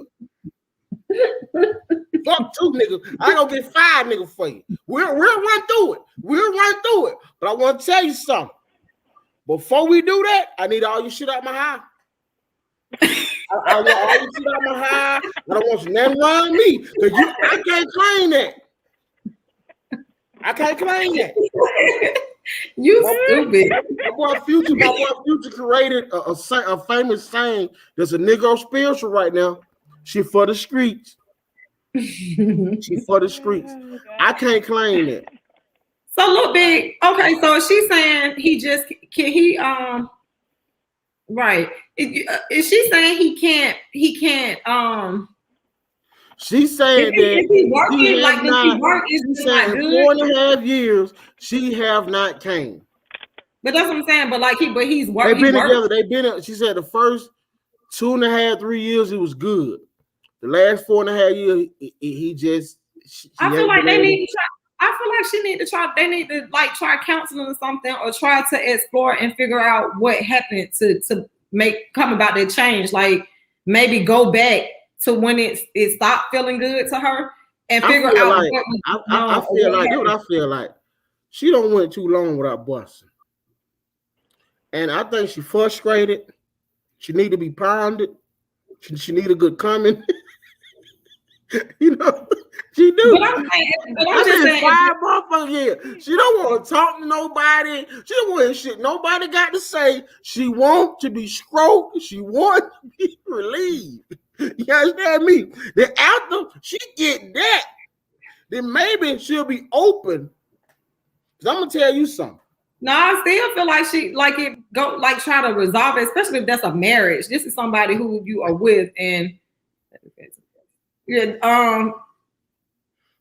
I feel like that's something that she gotta work, because you gotta think, even if she go get pounded, however she get pounded, like that ain't gonna stop, because if you just go get pounded and you ain't resolve the issue, you gonna keep going getting pounded. Now you having a whole extramarital affair somewhere. If your dude, I'm gonna say this. Like learn how to let go. Some shit is over with.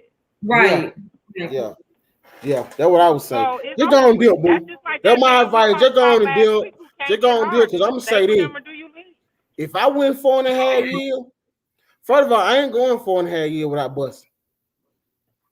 I feel like there's something else going on. Like I'm not gonna say she just need to up and leave. I feel like unless she has tried to fix it. Adrian. Okay, so we all got a bad COCO in the corner. COCO, you in a relationship with your man. Is you gonna go 4.5 years without busting? I would have been trying to work on that shit. I want to let it go that long. Say you've been working on it. You've been trying shit. How long are you gonna work on it before you let it go? What you gonna do? No, that's what I'm trying to say. That's why I was asking, has she been trying to work on it, or has she just been sitting there? They have tried. Something ain't there. The chemistry is there. I tell people all the time. I feel like she out of you don't have the feelings are gone. Because if he was making her feel good at one point, then it means it's possible. But I feel I think it's something medical. I think it's something medical. I think he coming too quick. I think he getting out the gate fast. And before he can even get the train off the track, it's over with. We would need more details to know that. Do he got health issues? Is he on steroids? What happened? I didn't get into all that. He's not attracted to her no more. You just not fucking nobody just to not fuck them because you just not. And I was gonna say too, Adrian, because I think we talked about this before, but like it could even be like if they are together and she's not feeling it or getting into it, it might even be that her feelings for him. You know how that be when we fall out of love and we not feeling the same with a dude is not the same. And so that's why we get into if y'all both have worked it out and we didn't came up with some conclusion within 4 years, or we just both dumb as fuck. But I'm the fuck out of there because it's either you not attracted to me or I'm not attracted to you anymore. So it's over with. Right. Okay. Unless you tend to talk about bringing a third person in, and that third person can be a man or a woman. But that ain't gonna. I still feel like that ain't gonna fix it. That means y'all gonna have to be a threesome the rest of y'all damn relationship. Yeah. Whatever floats your boat, make it work. Keep doing it.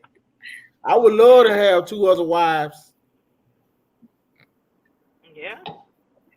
Well, but okay, listen. Okay, we got another question. Okay. Another question is, it is from one of my personal homeboys. Shout out to you, my boy. He promised me. I said I wasn't gonna use his name. I wasn't gonna make no jokes. He was in a 9-year relationship. His woman just left him for another woman. He's absolutely distraught. He's questioning himself, and he wants to talk about it. He want to know how that happened. I know how it happened, but I'm gonna let the ladies have the flow. Did they was that just a slap in the face? He was surprised. He didn't know. He came home from work one day. He said he noticed his wife doing a little bit more masculine shit. Like she wasn't wearing nails. She was going more natural. She grew dreads. She say she a film, but he said he don't see shit feminine about her. She stopped shaving the pooch. She just transformed all the way. She just transformed. And he say one day he was sitting there chilling. And he was like, man, my wife she a dyke or something. You know what I mean? So he came home from work. And he one of them kind of guys, he really not into like the threesome shit. And his wife sprung it on him.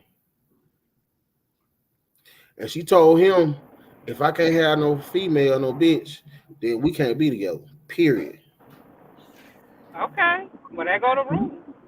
Right. You gonna buy it before you leave? That could have been something, and he said he was with her 9 years. That sounds like some shit she been probably feeling. So my point is, why do you think she chose up on the female, not her man? That's something that's probably just in her. They got kids? Yeah. How many? Like how old? About the oldest is 19. I think it's 19, 13, and 11. And what's crazy is all the kids already knew their mama was gay. So he felt like I feel like that she been. That's what I was saying. I feel like she's. The kid say, and his son said, the son said, "I'm sorry you didn't see that shit. She walk around like a motherfucking butch. How the hell you didn't see Mama had turned into a goddamn shit? You know what I mean?" But he was thinking like she probably had She was thinking that he thought she probably just going. She had on like let herself go type shit. She was out muff munching. Right. She might have been a dyke in her other relationship. Yeah. So I told him don't worry about it. I was like, man, there's a million women out here. I said, man, go and get yourself together, get your fishing pole together, put your worm on that hook, and throw that bitch out there in the pond or the ocean. I guarantee you one thing about Atlanta, you're gonna catch something. I think, but that's still, I think for him, it can be a little traumatizing and rough, you know what I'm saying? Because it kind of make that's what anybody, like when your person leaves you for somebody else, you're gonna be wondering if it was you or what you had to do, you know what I'm saying? So for her to leave for another woman, I wonder. And then what crazy, he said, bro, I asked her, I said, so you don't want no, he said, you don't want no Pinot no more, you don't want no dick. She was like, no, my girl, we hit each other with the scrap. He was like, what the fuck? Like, this is some old freaky shit. I said, bro, that what going on. That what going on. I said, they hitting each other with the scrap. That's what they doing. When they say going on their own all girls trip, it's scraps everywhere. I think guys be misunderstanding because it's not the same. Dude. Mm. How was you doing? Shut up. You told them to shut up. Huh? The dog, my dog, fat boy. How would you know it's not the same, COCO? I mean, well, no. I ain't honestly, I've never tried that, but because I know it's not a man. It's not a man. Like I'm having this conversation in my mud. Move forward. We understand you're right, kid. Move forward. I got it. But I'm just saying, like it's a man. It's a whole, Well, welcome to the woman's world of being in a relationship for fucking ever and it's over. Shit. I say walk away, put the filter guy, okay? And the one last question we had was kind of a good one. They said one of my homeboys, he said him and his girl, they watch the show together every Tuesday and Thursday. Right? Okay. He want his girl want to come in, you know what I'm saying? And talk about some of the sexual deviances that they do, right? But he's saying it's not ladylike for a woman to tell what goes on in the bedroom. What's y'all thoughts? Neither is it with him, but he out telling his niggas what he doing. So kill that. How is it not? You can't tell people what to talk about. But I'm going to tell you this. Be careful as far as a woman who you talk about it to, because too much and she going to end up fucking your man. So women got to be careful because women is treacherous. And niggas is the same damn way. His homeboy going to end up fucking her too. So maybe your sexual shit need to be kept to yourself, like social media putting out relationships. Some shit everybody don't need to know. Like, keep that shit in your household. Ain't nothing sacred no more if you telling that part. Adrian, when you're right, you're right. Yeah, I'm a pretty private person too, but I don't think it's anything. Sometimes some people might want to discuss, like if you're having, issues or something, and it don't have to be something like super deep, but sometimes I feel like it's okay to have conversations and talks just to see if, because sometimes it feels good to know you're not the only one going through something. You know what I'm saying? And that's not necessarily just sexual stuff. Man, you can't control. Let me tell you something, man. You trust come in there. You can't I tell men all the time, if you want to have a long-lasting relationship, bro, you cannot try to control your woman. She has to respect you as her man, know where y'all boundaries are, and stay in those lines. There's no need to try to control her, bro. I believe let a woman be as free as she want to be. But guess what? You know where that line is. Right. You ain't got to talk about it. Right. You know what I'm saying? Because people, I was like, well, being you so open, I like, my wife open too. I can't be open and my wife is not open. That's how we choose to do. That's how because I'm not a hypocritical person. You know what I'm saying, right?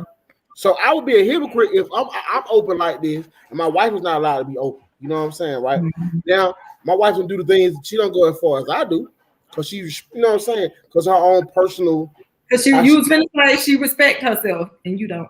No, obviously she respect me. You know what I'm saying, and but everything she posts on Instagram or I hear her talking to her friends, I don't agree with. You know what I'm saying?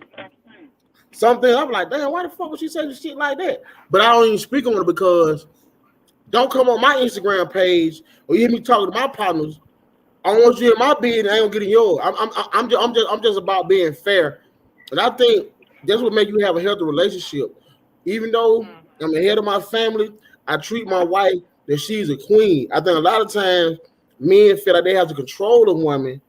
You know what I'm saying? In order for her to that's what they were taught. You know what I'm saying? I taught my wife a long time ago, loyalty is not when you're in my face, it's when you're not around me. You know what I'm saying? So it's like you can make my plate, run my bath water. As soon as I go to work, you sucking the neighbor, you know what I'm saying? You suck the neighbor dick, you know what I mean? But it's about you respecting yourself. First of all, nigga want a wife for they call it what it is. These niggas want to marry freaks. They want to marry the jump off. You feel me? That's why you got to keep a collar on them, because you know she a bite. All right, you know how you got her. You know you slack. She gonna jump the fence. And I think a lot of times men are not picking the wrong women to wife for. They're picking the wrong women to wife for. See, when you know you got somebody with integrity, who got morals, who respect themselves as a woman. You feel what I'm saying, right? You don't necessarily like, any man that say that, any man that say, I've never said, man, we had this conversation about this last night. I don't worry about, you know what I'm saying, every time my wife leave the house, if she going to do whoop-de-whoop, you know what I'm saying? Or every time her phone rings, I might walk in, she might be on the phone with a guy. I don't get mad. I don't know, because she's a boss. She could be talking to one of her employees. She could be talking to her manager. She could be her hairdresser. Shit. She could be talking to one of her homeboys.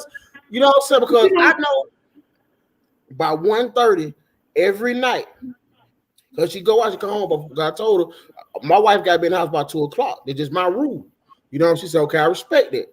I don't have no curfew. You know what I'm saying? You feel me?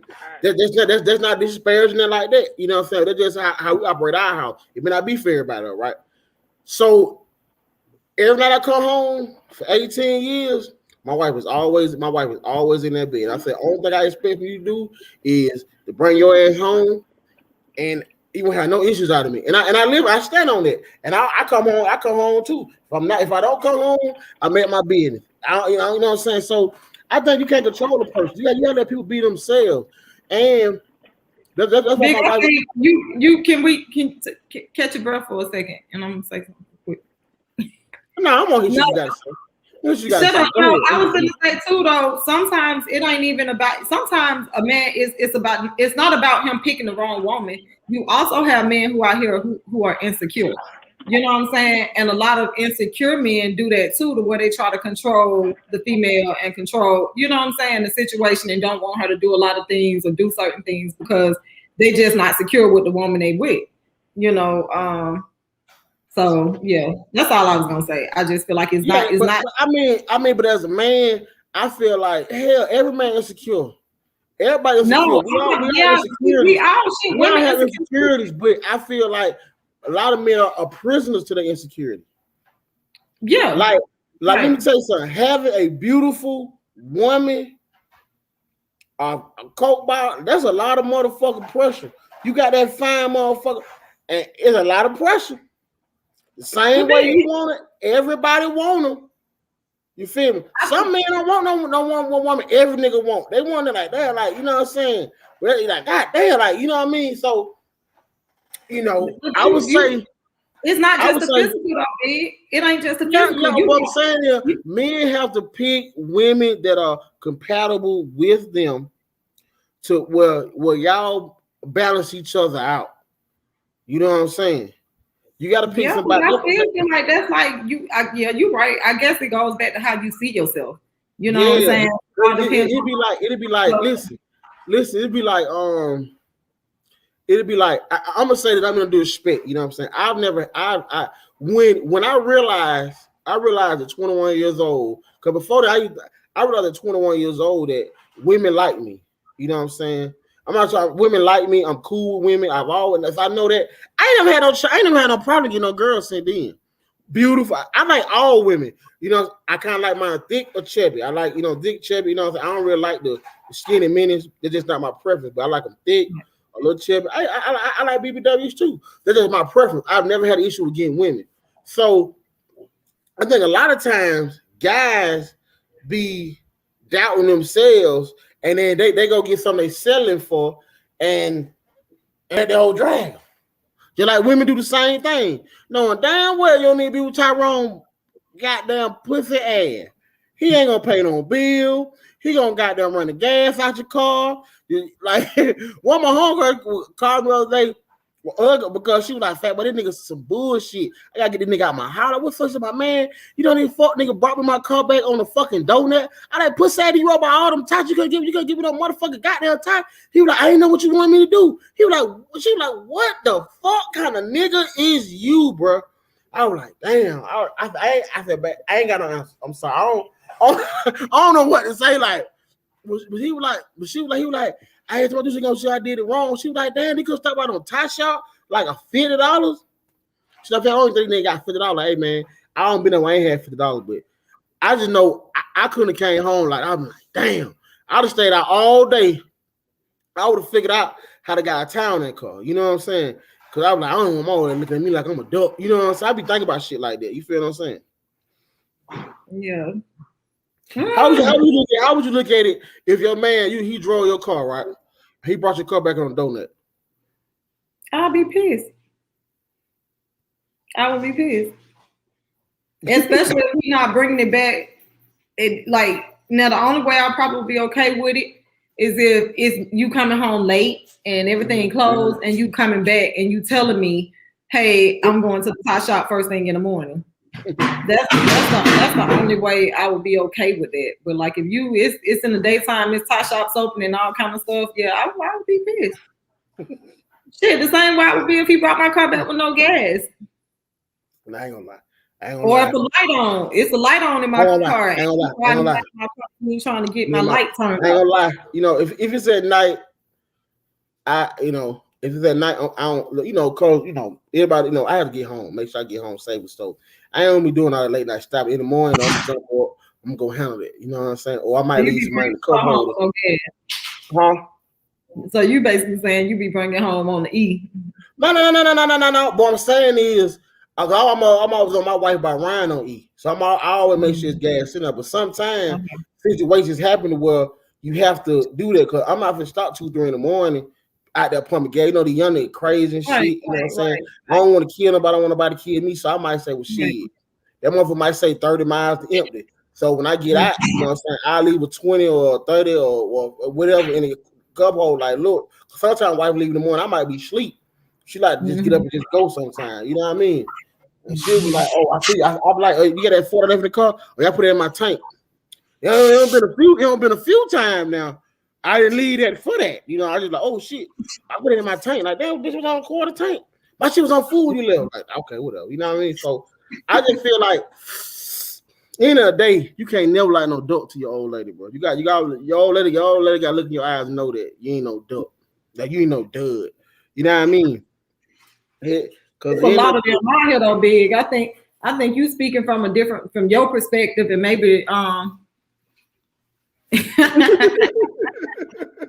Georgia Big stupid. Nah, because I ain't gonna lie, I've had to get on some of my problems. No, I was gonna say because there's a lot of guys out here who ain't on that level, and there's a lot of guys out here like I was talking about the insecurities to where like it might be a handsome guy, you know what I'm saying? He might look nice, he might on the outside make himself look like he got his shit together, but really, if he's with this female, and the female ain't got to be no coke bottle, she might just be an attractive female. She might be attractive still, but she might have a lot going on. You know what I'm saying? And if she handling biz and taking care of stuff and doing a lot. And she might not even be putting pressure on him, but you still that man gonna be sitting over here insecure just because he know what his woman got to offer and knowing that he's not doing. He might even be working in all kind of shit, but if he knows he's not giving, like And it's shit that he can fix, but if he knows he's not fulfilling her needs or he's not being the best to her, he's gonna be insecure and try to keep her in the house because he don't want her to go outside because he know another nigga will snatch her up. Yeah. I ain't gonna lie. I've been in a situation to where my wife was making more money than me. You know what I'm saying? And we had a conversation to where when the offer came, she was like, "I ain't want to tell you." I was like, "What the fuck? When you want to tell me? Go get your bag, like." Why would you get your money? She might, well, I don't want. I'm like, man, bro, go get your money, my nigga. Like, don't look, man. Don't look. I would be a soft ass, suck ass nigga if I tell you, if I try to, like, you know what I'm saying? I'm like, bro, you crack. I said, bro, end of the day, I'm gonna do what I'm gonna do regardless. You know what I'm saying? That's just gonna make me turn up even more, which it did. You know what I'm saying?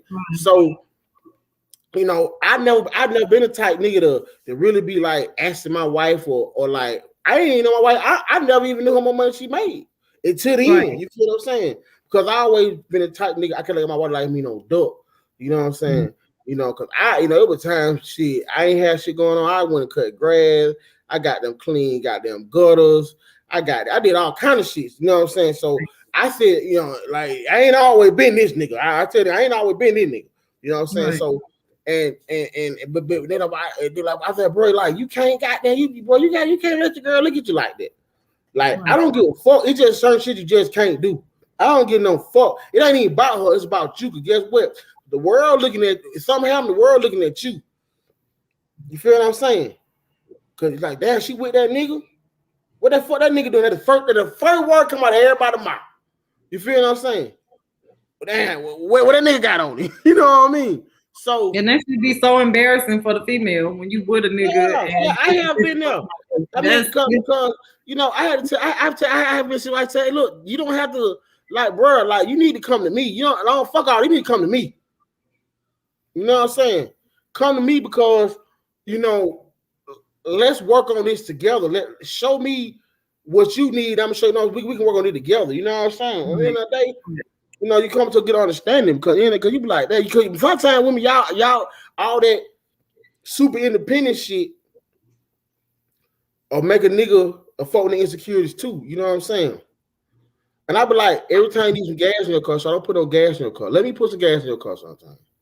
Let me get in your car and see you need some gas in there. Put me to the test. You feel me? But you just said you be telling her not to be riding around on E. What I'm saying is, now I ain't saying on E, but damn, if I get that bitch a quarter tank in there, I'm gonna throw a 20 in that motherfucker. You know what I'm saying? You feel? I throw that 20. You gotta fill that bitch up. Don't just put no 20 in my tank. Nah. I ain't gonna say because fill me up. You know what I'm saying? Now, come on, you gotta be realistic. I tell motherfucker, I may not have it to fill you up, but I put a dub in there. I helped you out. Sometimes nigga ain't got but a hot 20. I mean, if that's all, if he's struggling, that's all he got. It ain't about the struggle. Cause I had to tell my wife, I can have $300,000. You feel me, right? Well, you need to fill my damn tank up. Hold on now. But I can only spend $500. Fill my tank up.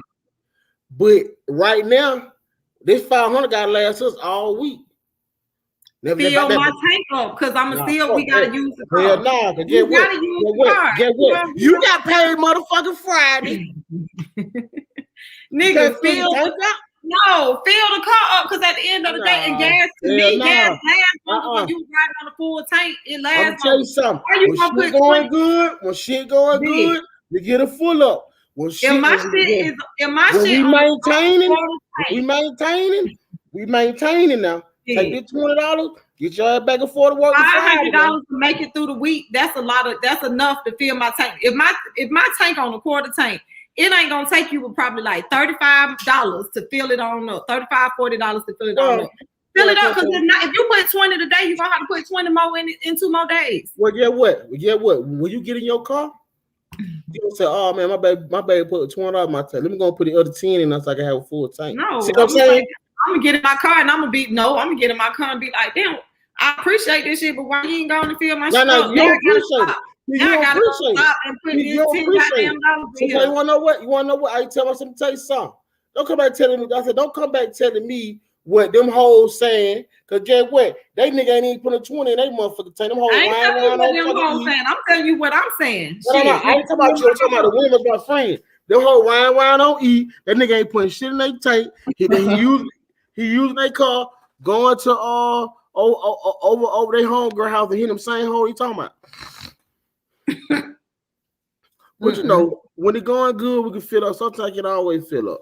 You know what I'm saying? Sometimes you can't always fill up the tank. I get it. You can't, but if you got goddamn $300,000. Now I'm using that example. I ain't got $300,000. Let me say that. I mean, I know, but I'm saying I'm just saying sometimes you can have money, but the money, you know what I'm saying, it's not accessible all the time. You might have to be on the budget.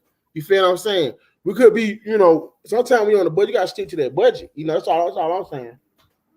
Yeah, but you gonna need gas. That's one of them things you might as well go on and goddamn do though, big.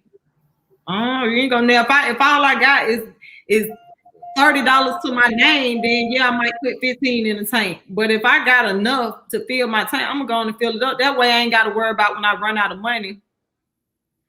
Go ahead and bring the girl that fucked it up. Coco said the answer still remain the same. Fill the damn tank up. Well, shit. Like fill that shit up, because at the end of the day, if I'd rather have gas in my car. You know what, Coco? I'm asking you a question. Money, at least I know I still got gas. Let me ask you a question. If you get in my car, that motherfucker on a quarter, is you gonna bring my shit back in the full tank?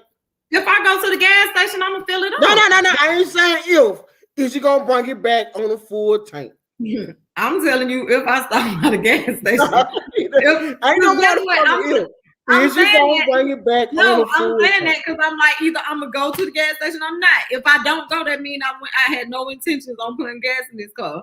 But if I get in it and I know I have intentions on putting gas, I'm gonna fill it up. I'm being honest. See that, good people? You see that? I'm being honest. See, the expectation for a man always fucked up, good people. No, because you just said, man, I feel like that's something, and I'm not gonna say that's the man's job, but that's something men always say. And that's another thing. People always be like trying to make it seem like I got a man in my life. Anybody who know me, if you see my fucking car, you should know I don't have no man in my car in my life, because my car is all over the fucking place. My shit let me tell you something. If I got a man in my life, I wouldn't expect my man to help me out. Like, I'm at that now. I'm gonna say this: I have been in a relationship before to where he didn't do as much, but I wouldn't do that no more. I would want a man that's gonna look out for me. Okay, boom. Since you brought it up, keep my car what clean. do you expect your man to do? Okay, since you say your car raggedy, it's falling apart, right? We get it. Okay. I didn't say my car was raggedy. I said you said somebody. Okay, you said if somebody see your car, because it's junky, it's dirty. It needs to be washed. Okay. So let me ask you a question. Judging by your car, what do you expect the man to do? If I'm in a relationship with a guy, of course, we have a damn. Yeah, I'm saying if I'm with a guy, I would want him to the least he can do is make sure my shit clean all the time. Don't have because I'm always on the go. I'm doing something. Now, I will get my car washed. And at one point I used to stay on it, but like sometimes that shit just not important to me right now, especially with my So on Saturday morning, when you want to be when he clean, he out there with the water hole, washing it down. Yep. Or I just want him to take it. I want him to get it out. He take it to the gas station. He take it to the gas station. Throw a little 20 or 30 in the tank. Bring it back. Everybody clean the car. I had a little 25. I just put that in your tank. So you might want to go somewhere today or something. You know what I mean? I would want him to keep my car up. I would want like maintenance. Why now? I do my oil changes, so I would take it to get an oil change for kind of like my tires and stuff like that. Like I would want him to notice that my tires need to be, because I don't pay that no attention. I ride. Let me tell you something. My motherfucking old lady, she gonna ride the motherfucker until I think like if the motherfucker needs a tire on it, baby niggas a tire. Okay, I'm like, God damn, you need a tire. She like, nigga, to them shits bald as fuck, because I don't look at what she knows. She don't want. I'm gonna get pissed off. I'm gonna buy them up. Like, nah, I'm gonna goddamn town in the car. She be like, hey, I got a nigga. I ain't gotta worry about that. That's not my job. You know what I'm saying? No, so I would expect him to clean it. I would expect him to know, like, take care of my tires. Like, if I need some tires, he gonna take my car, make sure he take care of that. If any lights come on, you know what I'm saying? Like I say, I pull up and get my oil changed on my own because I pay that. I'm used to doing that. But like when it comes to now, if he want to take over the oil thing, I ain't gonna be mad at him. But if a light come on in my car, I want to be able to let him know. I want to let him know, babe, hey, babe, my engine light on, or hey, babe, this light on, and I want him to be able to like take care of that for me. Because another thing I hate when my car mess up, I don't trust a lot of mechanics because I feel like they do try to get over on women or on people, period. But even I do think they do. So I would want a man to help with that. If he's my man, that's no. Let me ask you a question. Is you gonna give your man time to handle the situation? Yeah, I ain't gonna. You impatient as hell. No, let me say this, because I don't want people to misunderstand me. I do take into consideration the financial aspect of my relationship, right? So I'm saying I expect him to do all of this. That's if I know he's in a situation and financially. Well, he messing with no broke nigga. If he can't, that's what I was finna say. That's what I'm finna say. I'm basing this all on a dude who I know is able to do these things. Like this, put it this way, it's nothing to him. It will be these things I'm asking for. It will be a dude that I know this is chump change to him. This ain't nothing to him. You see what I'm saying? Now, let's peel back the layers. You don't cook. I do cook. I've been cooking lately. Okay, so you said so you will be cooking for your man now. I will. I mean, I've never said I have said I don't. Put it. I ain't finna say I'm gonna cook every day. I'll cook sometimes. How many days a week do you get to eat? It depends. That shit depends. Like if we both, if he's doing a lot for me, if I know he bringing stuff to the table where he's taking care of a lot of stuff for me, like he's really taking care of me to where I ain't got to stress. He said, all right. He said, we're gonna stay here. I'm gonna handle the rent of the mortgage. I'm gonna take all the landscape. I'm gonna handle the rent. I'm gonna handle the rent. I mean the mortgage of the rent.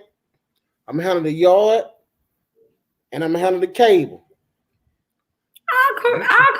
You got the rest. You got the rest. You got the rest. Right? You telling me that man don't deserve no hot dogs? No soft tacos. Big. If he's doing all of that and I ain't got to worry about nothing, I'll cook. Because really, especially if it's just me and him. You got to pay the light bill. I ain't got to cook no big ass meal. You got to have the light bill. You got to have the gas. You got to have the water. You got to pay for food. But he got the cable. He probably got the cell phone. He got the damn rent or the mortgage. And even if I don't cook, I'm gonna make sure we got some good food to eat. Even if I don't cook, I'm gonna make sure we eat on the nights I don't cook. Shit, that's all. That ain't no problem. Yeah, I take them to work and everything. See, now Coco, we gonna. I wouldn't cook no hot dogs. I don't even like hot dogs. I don't even like hot dogs like that. Yeah, cause get what? I'm gonna tell you something. My old lady, let me tell you something. I used to complain about my wife cook. And I was in the hood one day. Shout out to my boy, John Boy. John Boy like 65, 70. And what video? My boy John Boy, hold on one second.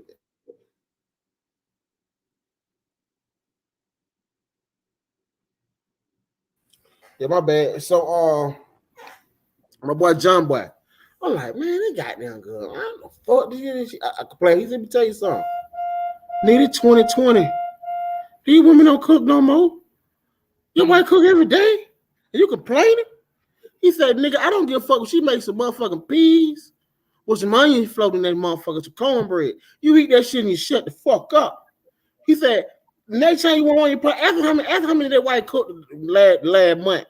So I'm like, this nigga, what the fuck they old niggas? They know. So I mean, we chopping up at the hangout one day. I'm like, bro, you like, man, my wife cooked about 5 times a month. I'm like, 5 times. Ever since then, I don't even complain.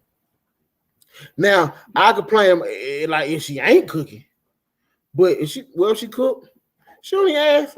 I just eat it.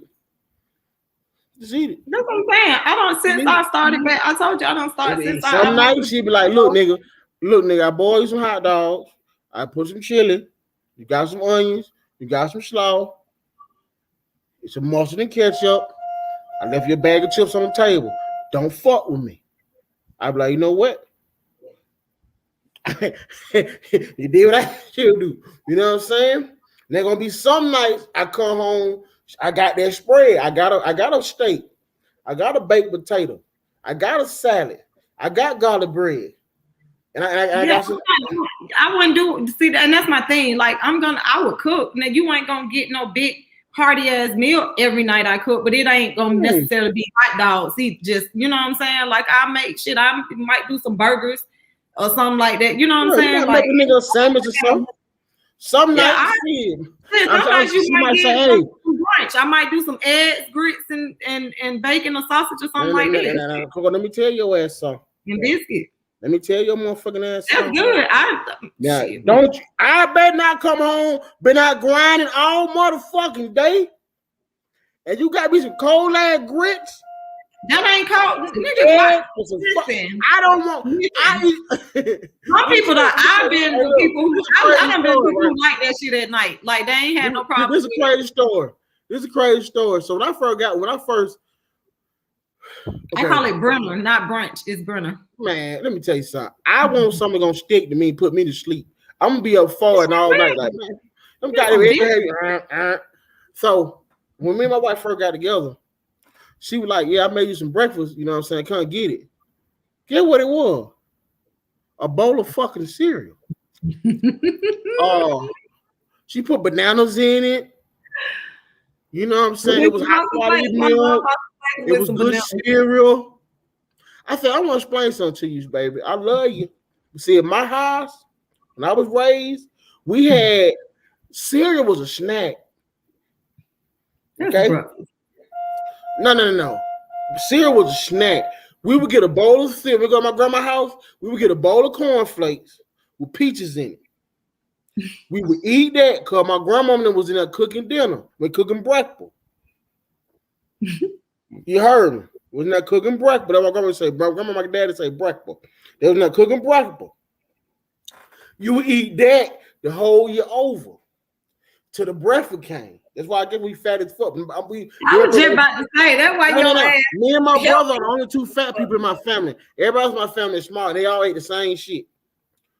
So you had a pre-breakfast. Cereal was the pre-game breakfast. We ate cereal because it would say like it was a lot of us.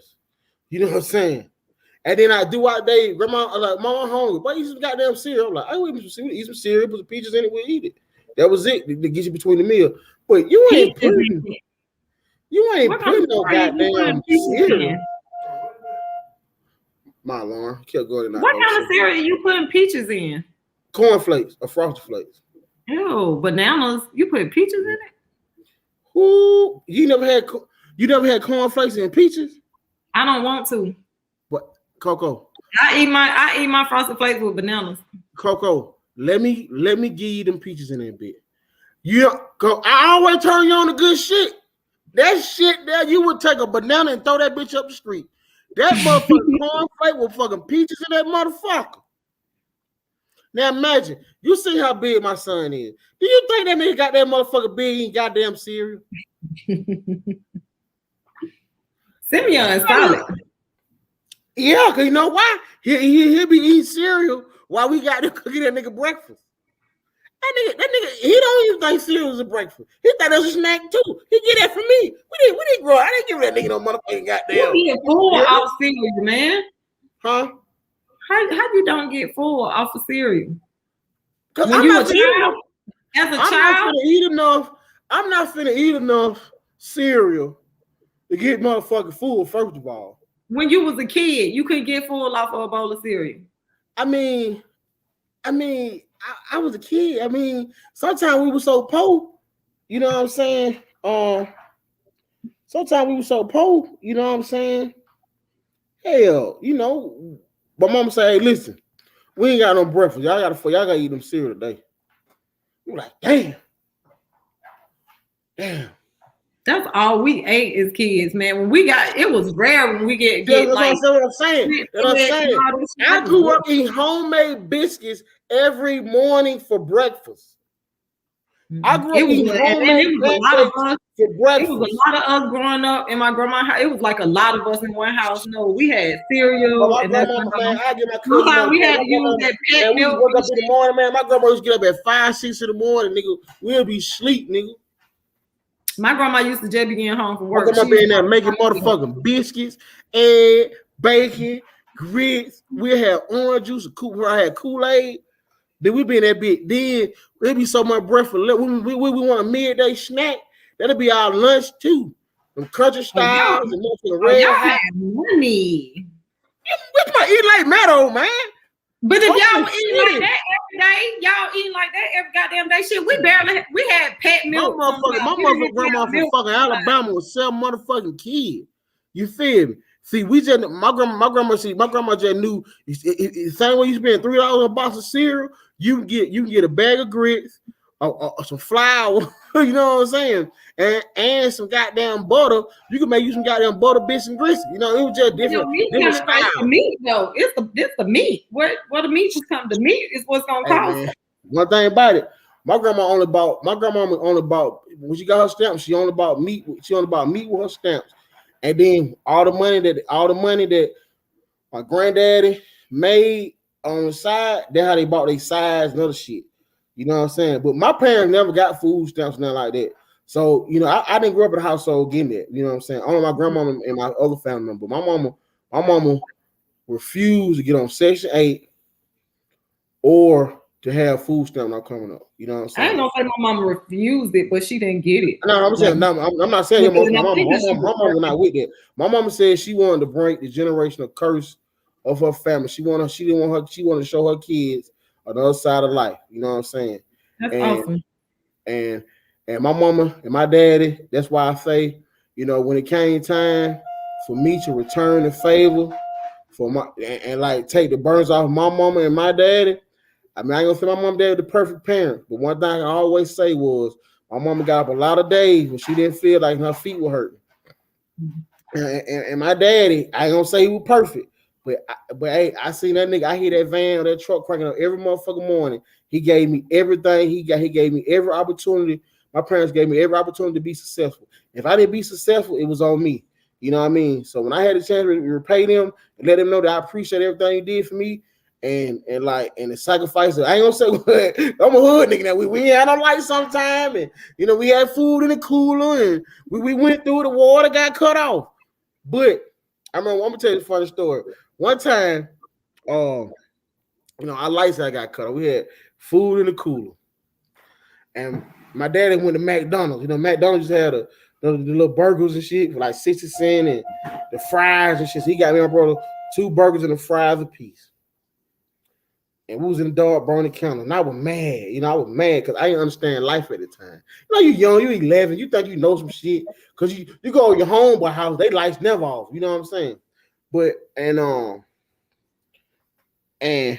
my daddy was like, why you mad, Joshua? I said, man, come, we sitting in the dark, man. Eat McDonald's, man. Ain't nobody else in the school. This is embarrassing. And that was the first time I seen my dad cry. My daddy say, man, here I am, you know what I'm saying? Like a lot of men walk off from their kids, you know what I'm saying? I could be selfish, you feel me? I didn't have to come here. I could have kept going. I got out work. I had $10, nigga. You feel me? And I chose to take my last $10 and to kind of give you and your brother something to eat and your mama something to eat. You think I don't know these lights off? How the fuck you think I make me feel? And at the time, I didn't understand it. You feel what I'm saying, right? And until I got put in that position, you know what I'm saying? When I got put in that position, I remember I called my dad. And I was feeling bad, like, damn, man. Like, man, these folk, woo. And I'm gonna get him. I called my dad, like, damn, man, you know, I'm trying everything I can, man, you know what I'm saying? He for to turn my lights off, man. I ain't calling you for no money. I'm just really, like, man, I remember he said, well, let's go up into the light place. And I'm gonna pay your light bill for you. And I remember we had a little truck, so I remember riding in the truck, and me and my dad never really had that like touchy, like you know how like the you know like the perfect relationship, like you know what I'm saying. Like my dad, I never seen my dad cry. My dad never seen me cry. We talked, but it was always kind of like a little tension with us. You know what I'm saying? And I remember him talking to me like, man, you got nothing to worry about, man. You know, you trying. You know, sometimes as a man, you know, son, you know, you just fall a little short. You know, as a father, I'm here, I'm gonna help you. You know what I mean? And I can remember, like, damn, how I was embarrassed. You know what I'm saying? But here I am as an adult, the same nigga I was embarrassed of. I had to ask for help. You know what I'm saying? Mm-hmm. And I remember that day, I stopped looking down on people. You know what I mean? And my dad got my lights on. And ever since that day, I never had to ask my parents for nothing. You know what I'm saying? That's why, I mean, like, you know, so, you know. So, yes, I say that, you know what I mean? So, we went through it. So, I know how it is. Now, I ain't gonna lie, as an adult, I had to boil water too, you know what I mean? But I got through those days, you know what I'm saying? Right. And so, like, I tell people now, I ain't always, like, it ain't always been the way, you know what I'm saying? You know, like, you know, being around me is always a pleasure. You know, I'm a giving person, you know what I'm saying? But it ain't always been like that, you know what I mean? You know, so I know the struggle too, you know what I mean? And I remember, huh? No, I was saying right. Yeah, and I remember when because you know I had sat down with my wife and I was like, you know, me and my dad, we always at you know, it's you know kind of alpha male thing. And my dad was going, it was time. I would say you come a certain point in your life where, you know, I had to sit down with my mom and say, Mom, you know, it's time for, you know, your children had to step in and you know, had a conversation with them, like, hey, you know, you get up in age, you know, you might need to just chill out. You know what I'm saying? You're doing a little too much stress. So I had a conversation with my mama. It went well. So I had to try to help my dad a couple of times. He cussed me out, you know, put me out of the yard, you know what I mean? But so I had to send my wife to go get him, like, hey man, it's time. That's it. You know what I mean? And he hated me. He hated me for like the first 6 months. And now, you know what I'm saying? He cool, you know. He been in his little room, you know. He got a little TV on the wall. He watching little sports. He just, you know, walk around his little booty. You know, I say booty short, because, you know, he old school. He from the, you know, they shorts in as long as ours. But, you know, but it just be like, sometimes I had to pinch myself like, damn, I can't believe how much God had really blessed me. You know what I'm saying? So people like, B, you always laughing, you funny, joke. I got a lot to be thankful for. You know what I'm saying? And like I don't know, like I don't even know how this shit even work. You know what I mean? So that's not my testimony. I'm sorry. I apologize. I'm letting you like get it out. You know what I'm saying? Sentimental big, y'all. This was sentimental big. You know, he and get what? You won't see me every now and then. I will pop up with it because I am a thankful person. You know what I'm saying? So, you know, I said to you, it's a blessing to be able to still have your dad and be able to, you know what I'm saying, kind of give back a portion of what he's giving you. So I think that's a blessing. Now we still butt heads. You know, he told me they shut up and go upstairs. You know what I'm saying? You know, I just let it go. You know, like I mean, like I told my wife, what do I want to say? Like he told me shut up and on down, I'll go upstairs. I let him have it because I don't get no win. Like it's no win. Shut up and go upstairs, man. Hell no, I just shut up. I didn't go upstairs. I ain't going upstairs. I ain't doing that. Now I'm gonna shut up and let you have it. But I ain't going upstairs. We ain't gonna do that. We ain't gonna do that one. You know what I'm saying? I say you stupid. No, it's funny though. You know, it's funny.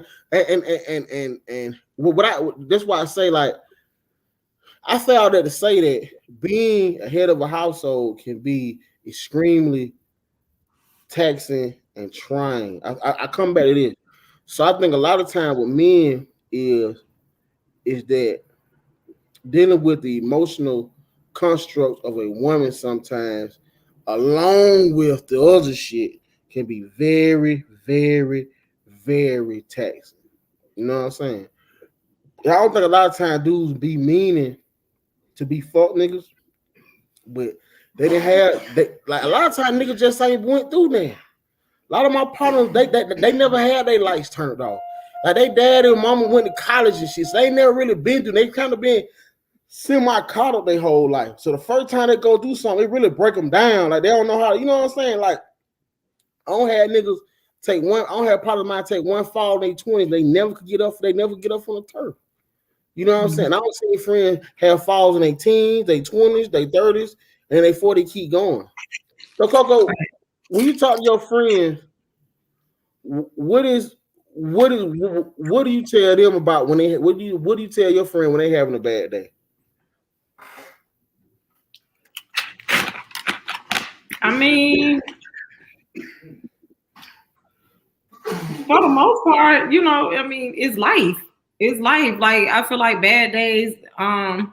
So like I'm just gonna tell you what I feel about bad days, right? Because if my friend, most of the time, like you know, I ain't got that many friends, and they might tell me about something they're going through, and I help them with what they're going through. But my thoughts about bad days is I feel like it's life. I feel like bad days are kind of a blessing and a curse. You know what I'm saying? I feel like it's a good thing to have bad days because I feel like it makes you stronger. Like without bad days, like you just said, if all your days are good, you ain't gonna be prepared for shit when it come up. You know what I'm saying? So I feel like bad days are there to make you stronger, and I feel like they don't last always. You know what I'm saying? And then too, bad days are all a matter of perspective. It's all a perspective. Like you can be going, like you can always change the way you looking at that bad day. So it's a matter if you want to stay stuck in it and let it get you down, or if you want to look at it for what it's for, look at it for, you know, in a different perspective, as if it's a challenge. That's how I feel. I just feel like a lot of times certain things, if you look at things like this was just a challenge, this a test. This is, you know, sent to me to see how I'm gonna maneuver it or how I'm gonna get through it. You know, yeah, I feel like that. I feel like they come, they gonna go, and I feel like you need to try to find a blessing in a bad day. You know, learn from it because you're gonna see it again. I feel like every bad day, like whatever challenge you're going through, it's gonna loop back around. You're gonna go through it again. But if you learn how to deal with it that first time or two, then when you see a day like that again, you know how to, you know what I'm saying, navigate that day. You know how to get through it and not let it stop you or bring you down. Yeah, that's good advice. Because at the end of the day, you know, the good days is not what makes you; it's those bad days. Right. I tell women and my partners all the time, you don't know what kind of girl you got until you go do something. Most times, the way society say, when you fuck up, it's over. But if you gave up every time some shit fucked up, you will never get nowhere. Your relationship's gonna get nowhere because when one person fuck up. Nowadays, people just end the shit. You know what I'm saying? So you never know what kind of woman you got. That's why when shit happens, you might have to take a fall. Your girl fucking and sucking all the other shit because that's her first time being not going to do something. You know what I mean? The girl never been to no test, never been doing nothing like that. So, I feel like that shit can backfire too. Though I get what you're saying on that, but like I've been in, and I feel like that was my weakness. That was my weakness. Like I would, like you say, like when you go through stuff with people and you stay down, right?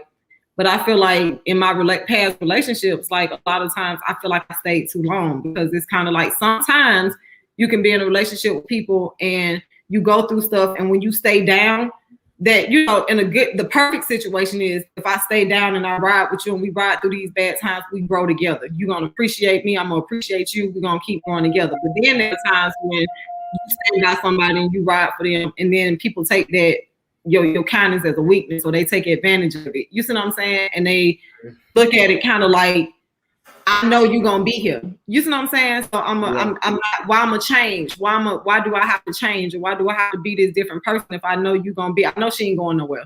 You see what I'm saying? And I feel like a lot of people do that sometimes. Not all, but you have a lot of people who might take advantage of you being a ride or die, or you stand beside them during certain situations. Yeah. Well, Coco, I think that's about it. I mean, we had our event moment. We got to see Counselor Big and Counselor Coco.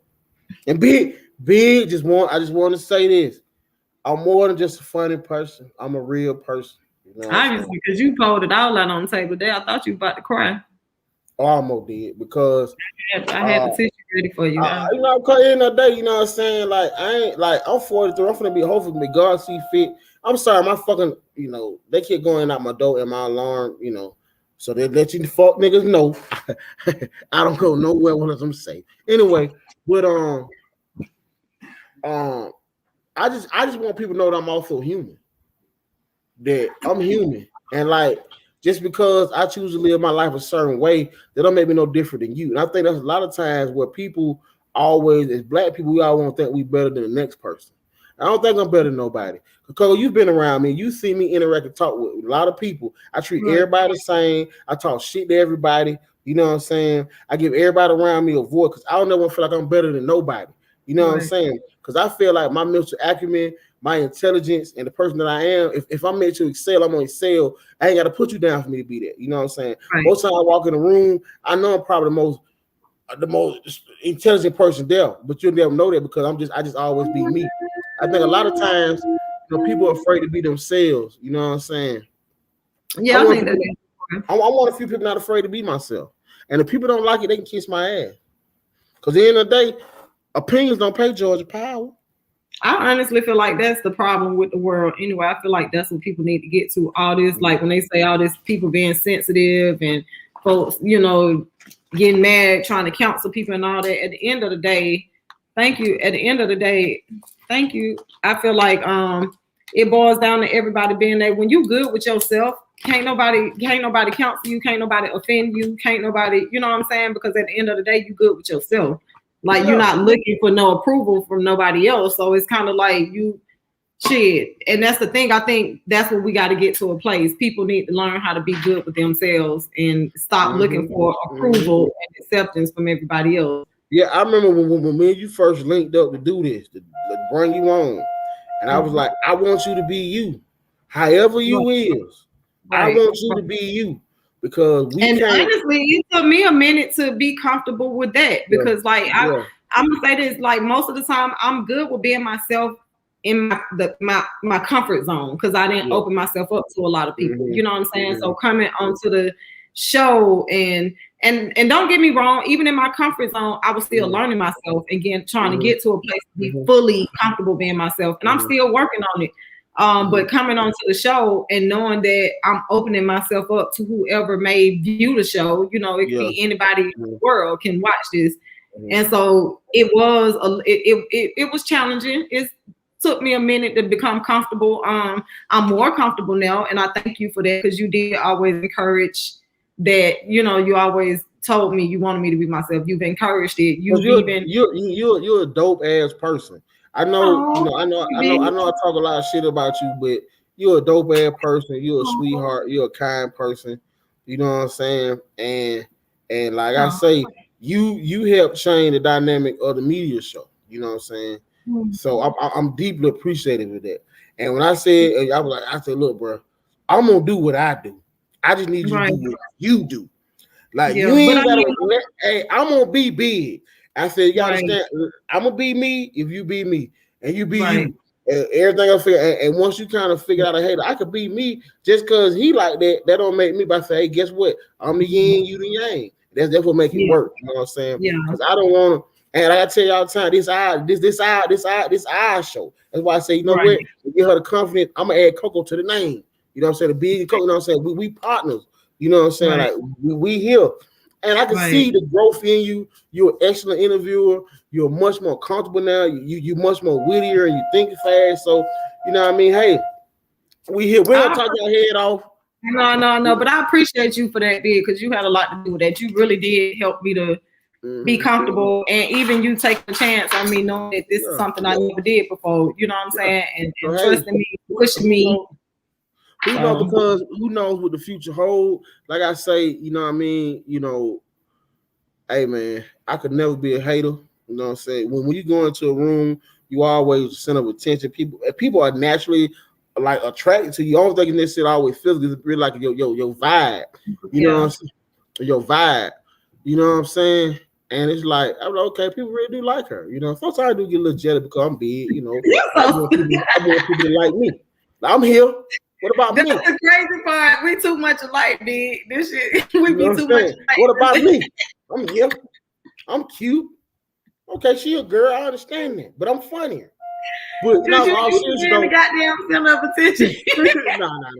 And what's crazy is I never ever try to be center of attention. I really just be being me. Was, but you used to just be. That's what I'm saying. I think we got that in common. I did COCO, you know what I'm saying? So, like I say, man, we're gonna be back Tuesday. We had to reschedule our guests for today. We scheduled for Tuesday. We got the BIGGZ chef coming on Tuesday. Come in. They got a new delivery service in Atlanta. They doing BIGGZ cuisine. You familiar with BIGGZ cuisine, COCO? I know what BIGGZ is, but I don't know what kind of BIGGZ. Well, I don't know. I want to find this out. So we got BIGGZ chef coming next week. Yeah, some shit like that. They saw this by the water shit. But anyway, they coming on. They coming on Tuesday, and then it's Thursday. You know, we talking about whatever you folk want to talk about. You know what I'm saying? I'm working on another guest. You know what I'm saying? Hopefully, the guy who's running for office, I gotta hit him back up because I do want him to come on the show too. Yeah, and like I say, I'm not against us being in the studio.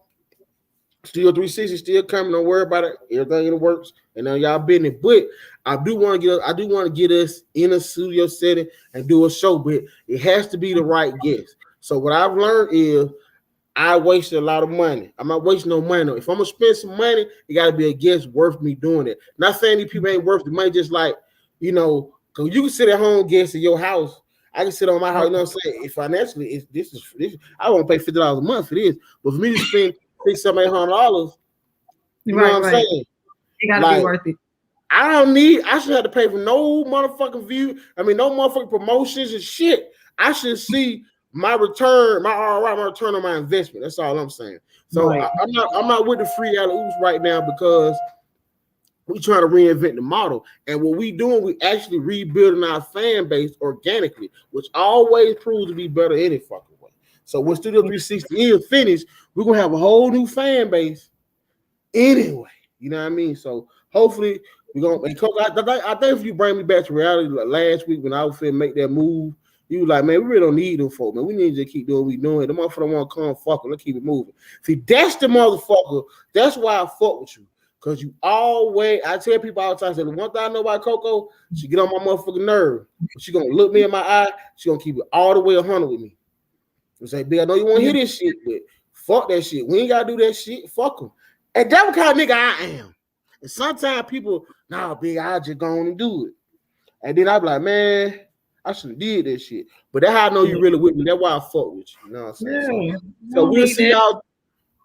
We'll see y'all Tuesday. Make sure y'all hit that cash out, man. We gotta get COCO something to eat, man. Get some weight on him. I gotta get my hair braided. Yeah, I don't got that. What else? You want to see my arm? This motherfucker weigh 120 pounds. You don't see that? She don't got it. You don't see that little jiggle? Don't. And I ain't even gonna stand up. I ain't even gonna stand up. But I don't got that. They call grandmama ham hocks. 38. I want to say this. If the lady cooking the green hold her arm out like you got your arm out and ain't no meat hanging, I don't want the motherfucking greens. I got meat hanging. You see that? Keep the motherfucking meat hanging. Girl, you been, look, okay. You probably look nice, but I don't think you fool hitting on shit. If you hang your arm out and that meat ain't hanging, your greens ain't shit, and I damn sure ain't in your dress. Y'all see it. It's so man, y'all stay tuned next week.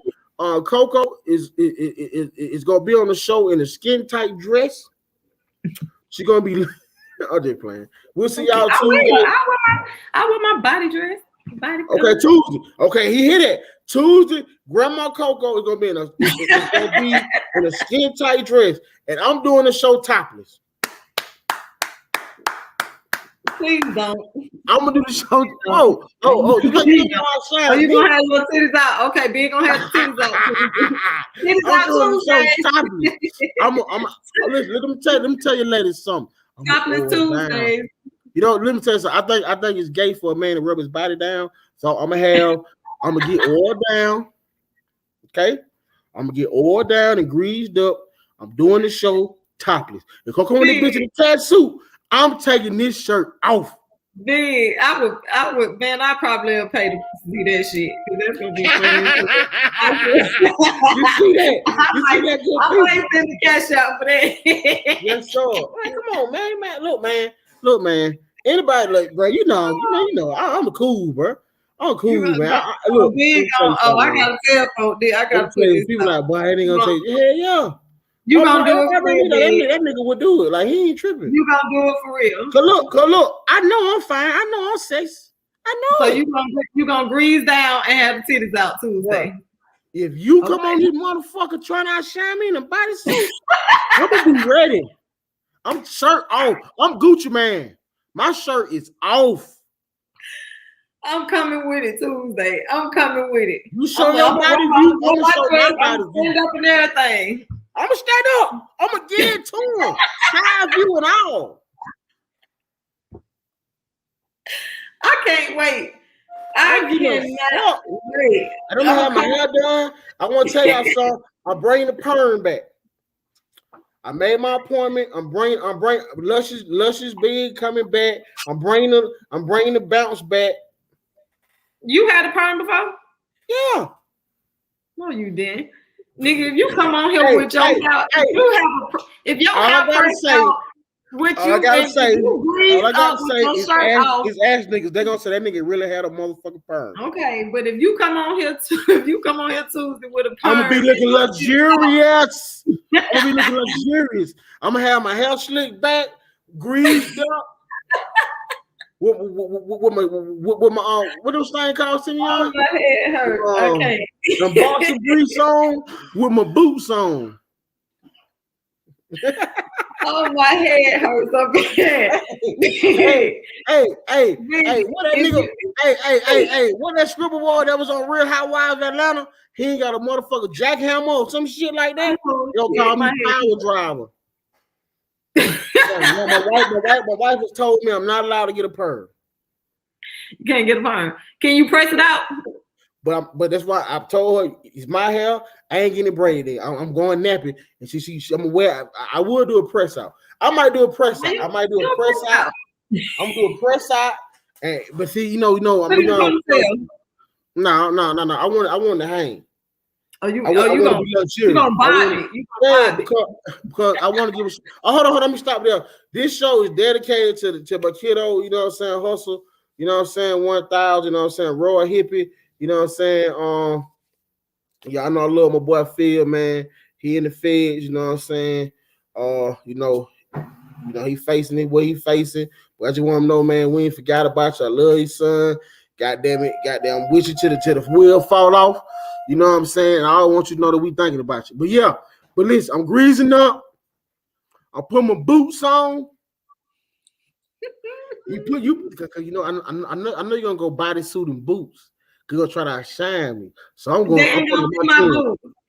Huh? You say they ain't gonna be able to see my boots. It don't matter. I know you're gonna have them on because they're gonna give you that confidence. I'm gonna have on my boots too. See, I ain't gonna put on my new team. What kind of boots you putting on? I'm gonna put on my. Yeah, see, I call them my nasty boots. See, when it's time to do a little banging and wanging, these the boots I put on to get that grip. You gonna have some Timbs on. You gonna put on your young boy jeans? No. Yeah, I'm having a skinny jean. When I walk in the room, them boots on. You know I mean motherfucking business. So I'm gonna be greed up. What Rashad say? Hey, Rashad. Hey, man. Hey, don't even worry about that bitch. Don't even worry about that, homie. I'll put my boots on with my skinny jeans on. I'm greased up. I'm a Gucci man on Tuesday. Shirt off. Coco gonna be in her bodysuit. I'm gonna be shirt off like Gucci man with my skinny jeans on, like the young nigga, and my Tim boots on. And the press out. The bob. Oh, yeah. Now I ain't getting no bob. What that shit called? I'm gonna get a I don't know what that shit called, but listen, I'm getting a press out. Why me work that one? I'm like, I can't wait. If you don't come with it big, man. You got big. We putting money on this. If you don't come with us, you owe me. No. You ain't gotta worry about that. I'm coming Tuesday morning. I will be getting the press out. Okay, shit. I come press your shit out. Just No. Hit